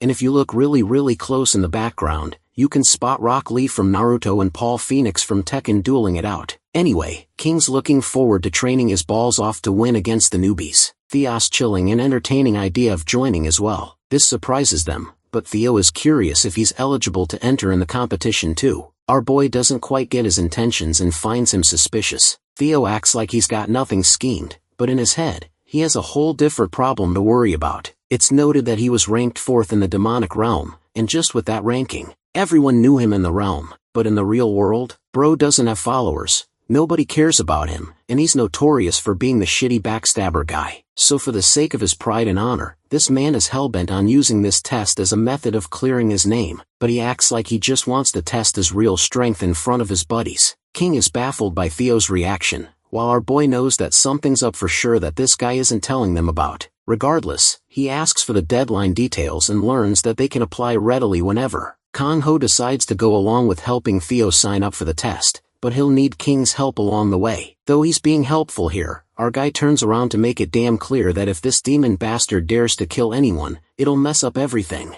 King tries to side with Theo and explains that he must know those things already, and in the end, Kang-ho understands that this guy needs some kind of job, so this works well in his favor. Petting the tiny marshmallow, Kang-ho shares that they're going to be having tons of fun soon. Fast forwarding ahead to the arena, we have many different candidates waiting around for their test. This place is jam-packed with the best guild masters in the country, and for normal awakeners, this test is the best chance for them to increase their rankings. The announcer shares that every participant must follow staff instructions to avoid accidents. She starts off by commencing the first promotion test for this year's talent. We have several notable candidates like the number 1 S ranker, Broken, or the number 2 ranker Kang Tae-hoon. There's also Fort, the newest star climbing the rankings. Chulb watches with great anticipation of his prized student's performance. The old bastard is still having a hard time believing that the little fox ended up transforming into a cute lady. Kang-ho is sitting in this guy's office, agreeing that he's also adjusting to this change. He's also confused about how toys are being sold in front of the arena, which just seems strange. Without explaining much, Chulb asks about the newcomer Theo who Kang-ho has brought with him. The MC confirms this, suddenly forgetting about the nickname they assigned him. Seola reacts to his arrival, Theo looking all dripped up in his suit, making fun of the other contestants in the arena. One ugly guy looks at the dude dressed in a nice suit and assumes that this must be an arrogant idiot, so he targets Theo directly and charges at him, thinking it's going to be an easy kill. King warns the fellow to watch out, stunning the bald head that even this guy is rooting for the dude in the suit. King emphasizes Theo not to kill, and well, if you're hearing someone beg your opponent not to kill you, you're basically cooked. The guy assures everyone that he'll play easy, activating familiar summoning and casting a veil of shadows in the arena. Instead of unleashing an army Sung Jin-woo style, all he does is bring out one bonehead onto the battlefield. Chulb is baffled by this move, while Theo commands his father to attack and show the might of the Italog family. With the bonehead on the offensive, Kang-ho is wondering what's to come next. The skeleton disappears into ashes out of the blue, confusing the fatty, and then comes the first jawbreaker kick straight across the guy's face. Apparently the bonehead went invisible and then popped right into existence again.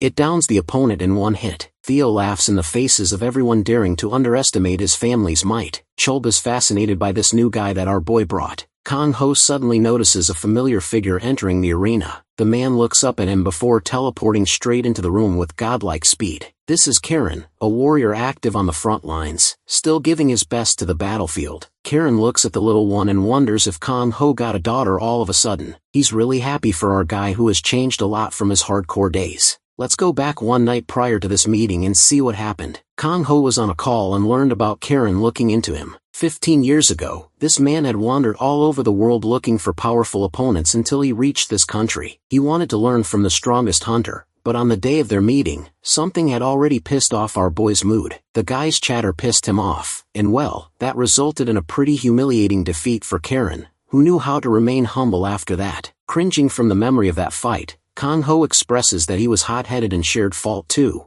but the other guy is pretty happy to get his ass kicked and learn from his failures since then. Anyway, he's come here for serious business, presenting a purple fragment of crystal in the hopes that Kang-ho would know something about it. Our boy stares at the stone, immediately inquiring where this guy managed to obtain the stone in the first place. The story follows that a ranker in Belgium went psychotically berserk, and unlike Korea, there's only a few competent high rankers, causing heaps of damage. Unfortunately, Karen had to kill his own friend because of that. The stone had corrupted his comrade's soul, who refused to let it go until the very moment of his death. This reminds Kang-ho of similar cases in the past. Each magic stone seems to tempt the awakeners into a corrupted lust for power. Karen is glad that he came to the right person to seek help, fearing that he too would succumb to the temptation of the stone and wreak havoc someday. The scariest part is that he's ranked 3rd in the whole world, which means an evil Karen would obliterate most of everything. Kang-ho realizes that he's being told and entrusted this information, as he's the only person capable of stopping such a huge threat. The Beast King is the only person alive who can be considered an absolute as a human.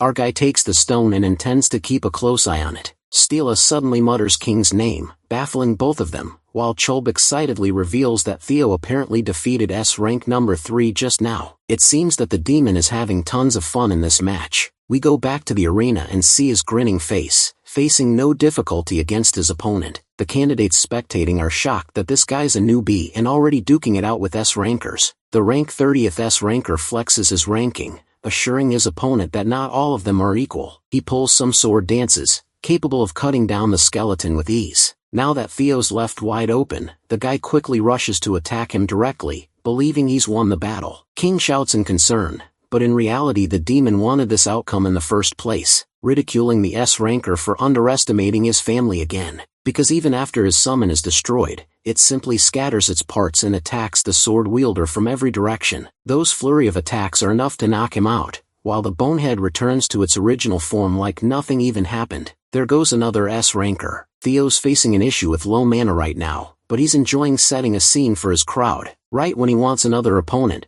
our boy chimes in and tells him to wrap it up for the day. The demon is cocky and doesn't want to stop, hoping to one last dude in front of him. The poor guy with the silly bob is offended by his words, while everyone else in the crowd is cheering for Kang Ho, believing the white-haired dude is his little brother or something. Our guy asks if this idiot came up with his nickname, and learns that Theo wants to call himself Lord Hades from now on. It's such an edgy and boring name, even the spectators point out how the backstabber guy sounds cooler. Kang Ho doesn't care about this idiot embarrassing himself, and we get an official ranking of Theo standing at S-Rank number 20 on his first day. Around this time at the Orchard Dungeon, we have a different situation going on with Johanna's side. Theo's out cold for the time being. Johanna comes along to greet the Absolute One. The fairy shows him the abundance of fruits they recently harvested. She explains how the rice cakes, and caring for the trees, gave them these fruits, and since she's an earth spirit, they became even better. Sayola's just ready to munch one right into her mouth, begging her papa for permission. Kang Ho allows the cutie to act as needed. The fox girl takes a huge chomp, inviting concern from her papa for eating so big. King notices the kid's talent for being a mukbang influencer, and records this footage too. Eating that fruit strangely blesses her with an influx of energy. Blue particles flash, and all of a sudden, she's transformed into her white Fong form. Kang Ho is really happy to see her become stronger and stronger. The fox quickly transforms itself back to her human form. Sayola seems to have a fishy face going on for Johanna. The fairy is concerned about this confusing face. Not even our guy can decipher it. King wonders if it has to do with the fact that Sayola has grown even more. This is the perfect answer as the fox confirms it herself. King celebrates while Kang Ho can't tell any difference in her appearance, but the good thing is that she's steadily growing. Back to the idiot attention-seeking demon, Theo wakes up after his coma, questioning why Kang Ho is still up at this hour. Our boy is up studying the purple fragments. Theo's confused how there can be two of them at the same time. After staring at the two of them for long enough, Kang Ho comes to an interesting finding. The two are resonating with each other's energies,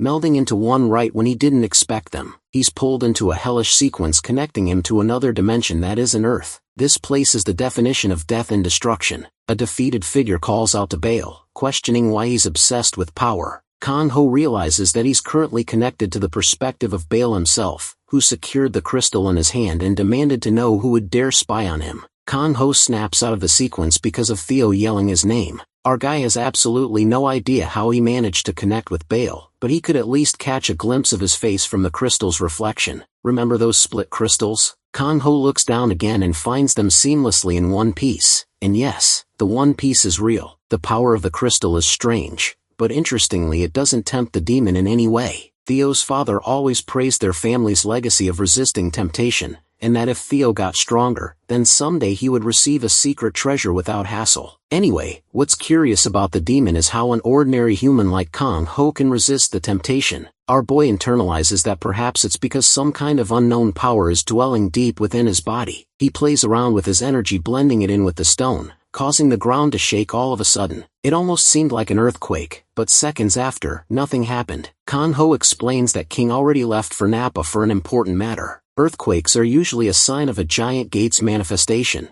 which makes our guy believe that there's another one appearing connected to the demon realm. Even poor little Sayola ended up waking up from the tremors. We quickly arrived in Incheon, where the giant gate unleashed havoc hovering over Yeongjong Island. This purplish-black void is a danger to the civilians, so the area is called for evacuation. Meanwhile, Ghost, or the scout of the Nappa Guild, pops right up to inspect the situation of the gate. He reports that it's indeed connected to the demon realm, with an astounding 3 times larger size than the previous. For battle-specific details, we're looking at a tropical rainforest with a pair of Amon Drakes as the bosses. This mission is out of Nappa's league to handle alone. Amon Drakes are not easy to fight. They're a new classified monster with thick armor and poison coated on every inch of its body. The guild had to exhaust all its might just to defeat one, and now they're dealing with 2. Coming to their rescue is our boy. Kang-ho makes his arrival to personally handle the gate and save the day. His experience from the Demon Ream dungeons will lend him the upper hand in this battle. He also allows the others to join and do their business inside the gate if necessary while he's scouting around. King warns Kang-ho to at least leave the little fox behind,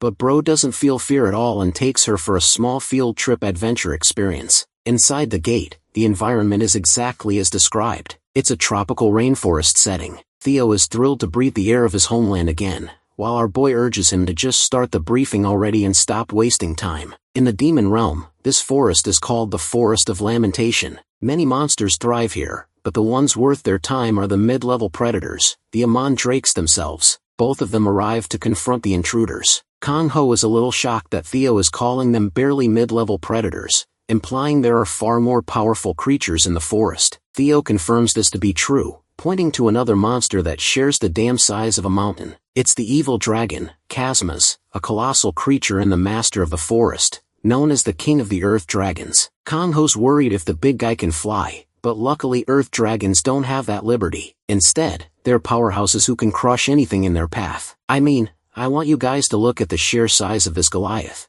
But the craziest part is how the beast literally grew wings out of nowhere, stunning even Theo with this abnormal transformation. The enormous dragon takes itself to the skies, powered by some sort of purple crystal embedded in its chest. This is the eternal crystal that forced the creature to undergo a transformation. Seola is impressed with this big guy, and wants to challenge it in her fox form, expressing her desire to her papa. Our guy's a little freaked out by how aggressive this little girl is against every powerful opponent. As for the 2 Amon Drakes, they're another problem to take care about. Kang-ho hands Theo the artifact that he lent King the previous time. The demon is tasked to handle the Drakes who are currently raving the forest, just to get to them. Both make contact but don't hit anything as Kang-ho and Theo soar into the skies. The demon is stunned how his mana capacity just shot up 100 times wearing the artifact. With one side covered, Kang-ho wishes for Seola to assist him in his fight against the enormous earth drake. The mountain-sized beast has a special skill called Bomb Beetle, an extremely high defense that needs to be penetrated. Back to Theo, the guy's using his skeleton summon to play with the pair of drakes, both creatures ready to run the fade. Kang-ho takes up to the skies, emphasizing how little Seola is going to face her first tough opponent. By the way, even though these two are making the front lines, the rest of the guilds managed to form an alliance to invade the dungeon and help out with 200 men. King led them while increasing his reputation, but the moment they arrived on the main battlefield, they witnessed something shocking. The bonehead had grown itself to humongous sizes, going Bruce Lee mode against these overgrown lizards. This dude is throwing straight hands against large drakes, knocking one down and grabbing the other creature's jaw shut. King warns Theo to watch out for the green one, but the skeleton is quick on the offense and pins the green one down while grabbing the red one. This fight's almost too easy for him with the new artifacts buff. Theo suggests the others to back the heck away because the poison of the drakes will melt everything in its path. The demon is concerned with how difficult this fight can get if he loses his artifact, and now, he still doesn't have the offensive power to penetrate their armored shields. To make up for that, the demon manifests a demonic sword in his own hand, which carries over to the skeleton. He then renders a slash, ripping the first creature's flesh apart no matter the sturdy armor. The second one is also brutally killed, taking down both drakes at once without a problem. The guild members can't believe their eyes. They know that skeleton from somewhere, realizing it's Theo from the promotion arena. At last, the demon is finally getting the recognition he deserves under the name of Lord Hades. Or so he thought, because everyone still calls him the backstabber. Poor guy. King asks about Kang-ho's situation. The demon points them way over there where an explosion has just detonated. The earth drake has unleashed many of its cluster bombs. Our boy engages with them, carving a path while teaching Seola to time each hit perfectly. On Kang-ho's signal, they deal a collective strike cutting way past the flames and make their way up to the evil dragon. This gives them the opportunity to cut down the creature's wings. Kang-ho slashes them, and so does the little fox with her tails, taking out both wings from each side.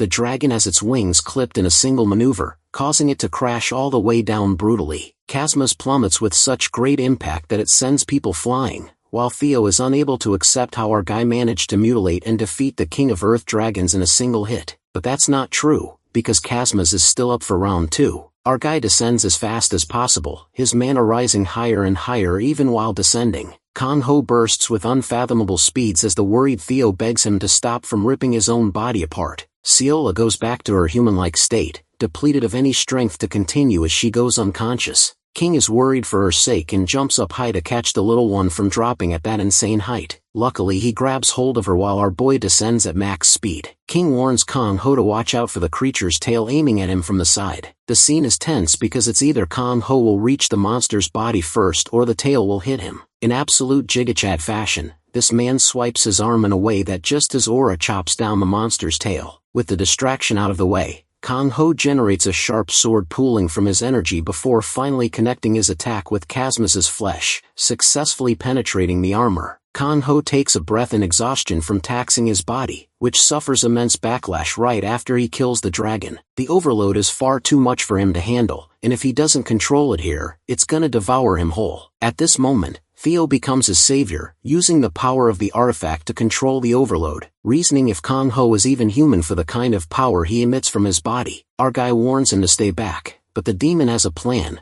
activating his family's sacred refinement technique to tame the overload. Thankfully, Kang Ho lives another day as the overload is negated. The validation-hungry demon explains that he's always been this powerful, though he asks for Kazma's corpse as his reward, desiring the dragon as his familiar. Kang Ho simply extracts the crystal from the creature's chest, allowing Theo to do whatever he wants with the corpse. Now this is the third crystal he successfully obtained from the demonic realm, and just like last time, making the pieces interact will generate an interesting effect. But first, Kang Ho instructs the demon to take care of everyone and return them home safely. Theo has no idea what he's waffling about, until our boy merges the crystals together, expressing his confidence in the demon from this point on. His consciousness fades to black as Kang Ho awakens in a completely different space. It's a different scenery of the demon realm that he's usually familiar with. This time, he faces the one that has been waiting for his arrival. This person welcomes Kang Ho to the intermediary space before entering the demonic realm. The figure standing before him isn't Baal, but his servant. This guy's impressed with Baal's prediction not to search the realm for 100 days. Kang Ho clocks the crystal embedded in his chest,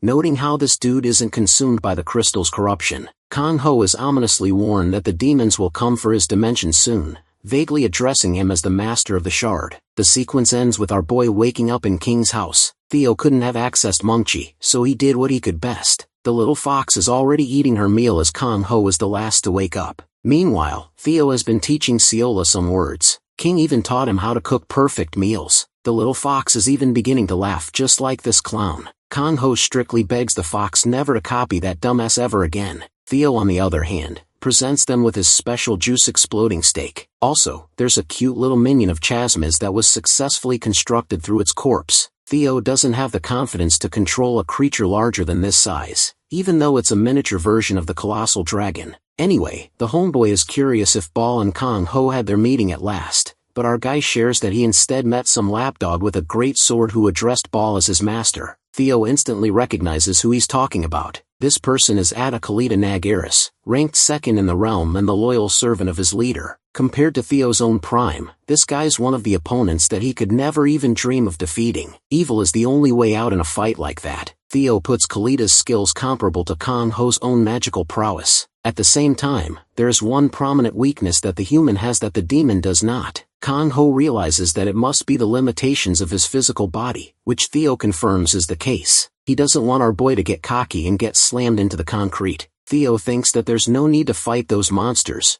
until our guy reveals that Baal and his servant are actually planning to cross over to their world over and over. It's concerning to Theo how they manage to find holes to invade Earth over and over, while Kang Ho assumes that there has to be some sort of loophole or catalyst allowing the demons to enter Korea of all places. Looking back on how he obtained his mysterious abilities to read crystals, Kang Ho connects the dots of his ageless youth and tremendous magic, believing it's time for him to finally uncover the secrets of his powers at last. We move along with Theo firing up his skeletal minions to work on the cabin. These little guys are playing Bob the Builder right now. Kang Ho is shocked by their impressive speed alongside Siola. Theo explains that construction is a specialty for the Italug family, as they had to build entire castles back in his days, so this cabin is practically light work for him. Our guy is interested in the expansion of the cabin so that they can make room for the rest of the gang. The little foxy's belly grumbles as she asks for a meal from King. Our guy was shocked that she's already hungry when she ate breakfast not too long ago. Theo explains that the little one enjoys her meals with spicy seasonings. Kang Ho argues that spices aren't good for people even though they taste really good. Lucky for them, the master chef arrives just in time with a whole truck on him.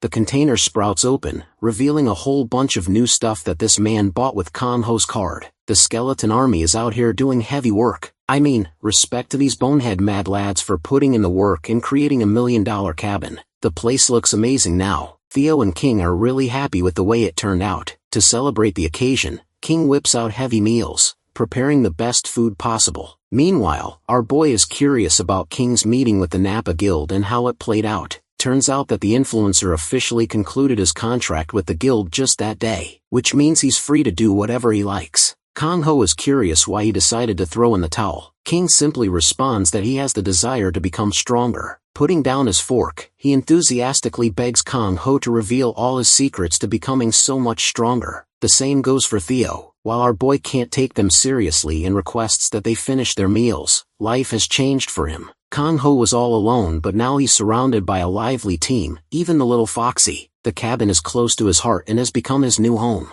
At that moment, our guy detects a presence behind the door and tells this person to come out already. The girl is caught and praises the new look of the cabin. It's the druid Phantom, who really wishes to discuss something urgent. The matter pertains to Kang Ho. Elder Neva wants to see him as soon as possible. Realizing that this is actually serious, our guy sets off immediately with Mungchi while Phantom rides on her badass bike. They arrive at the sanctuary, the same place as last time. Little Siola turns into her fox state automatically to her own surprise. She doesn't know what triggered her transformation. Meanwhile, our boy stares up in confusion, sensing that the whole forest is brimming with unfathomable energy from the water of life, which means the blooming process is about to begin. Elder Neva arrives at the scene and shares that ever since Kang Ho stepped foot in the sanctuary, the vital force has grown exponentially. Both of them theorize that it's got something to do with the green jewel. Elder Neva apologizes for abruptly summoning him like this, but she fears the worst and needs his help in case something goes south. Kang Ho assures her that things are okay,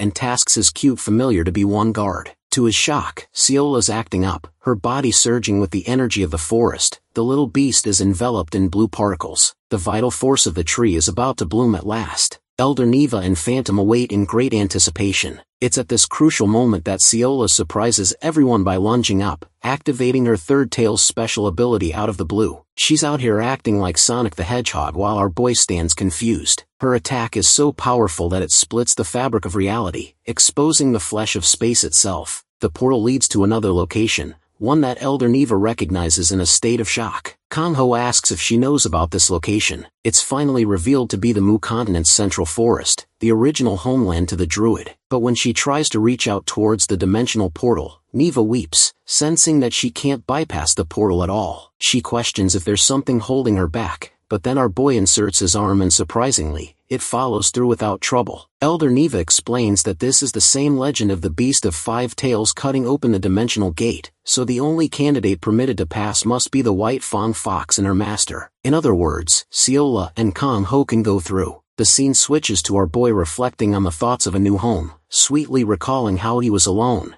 but then friends came up in his life. King and Theo made him laugh and smile more, and eventually they all just became a real family together. Fulfilling the wishes of his original partner Siola, Kang Ho feels like he's honoring her well by living a happier life. Suddenly Theo's voice calls out to him to come out as the show is about to begin. With the dimension split open, our guy and his familiar hop inside to see what's up. They arrive directly into the heart of the Mu Continent. Looking down at the forest, Kang Ho glances at a person's figure standing atop the water of life. The figure gestures their hand down, forcibly pulling the human's body towards it. Kang Ho is stopped just before this person's face, who questions if the human has come to visit from another world. Confused, our guy asks for this dude's identity and learns that he's Nurjan, the high priest of the forest. Kang Ho is familiar with this name, recalling the Elder Neva dropping it in conversation when she told him that the only person who could wield the power of the jewel was the high priest. Just from his presence alone, Kanho can sense that this man's whole body is brimming with the energy of the eternal crest, as it's fully embedded into his chest. Not only that, the same guy has absolute mastery over the power of the crystal, maintaining balance in the Mu continent.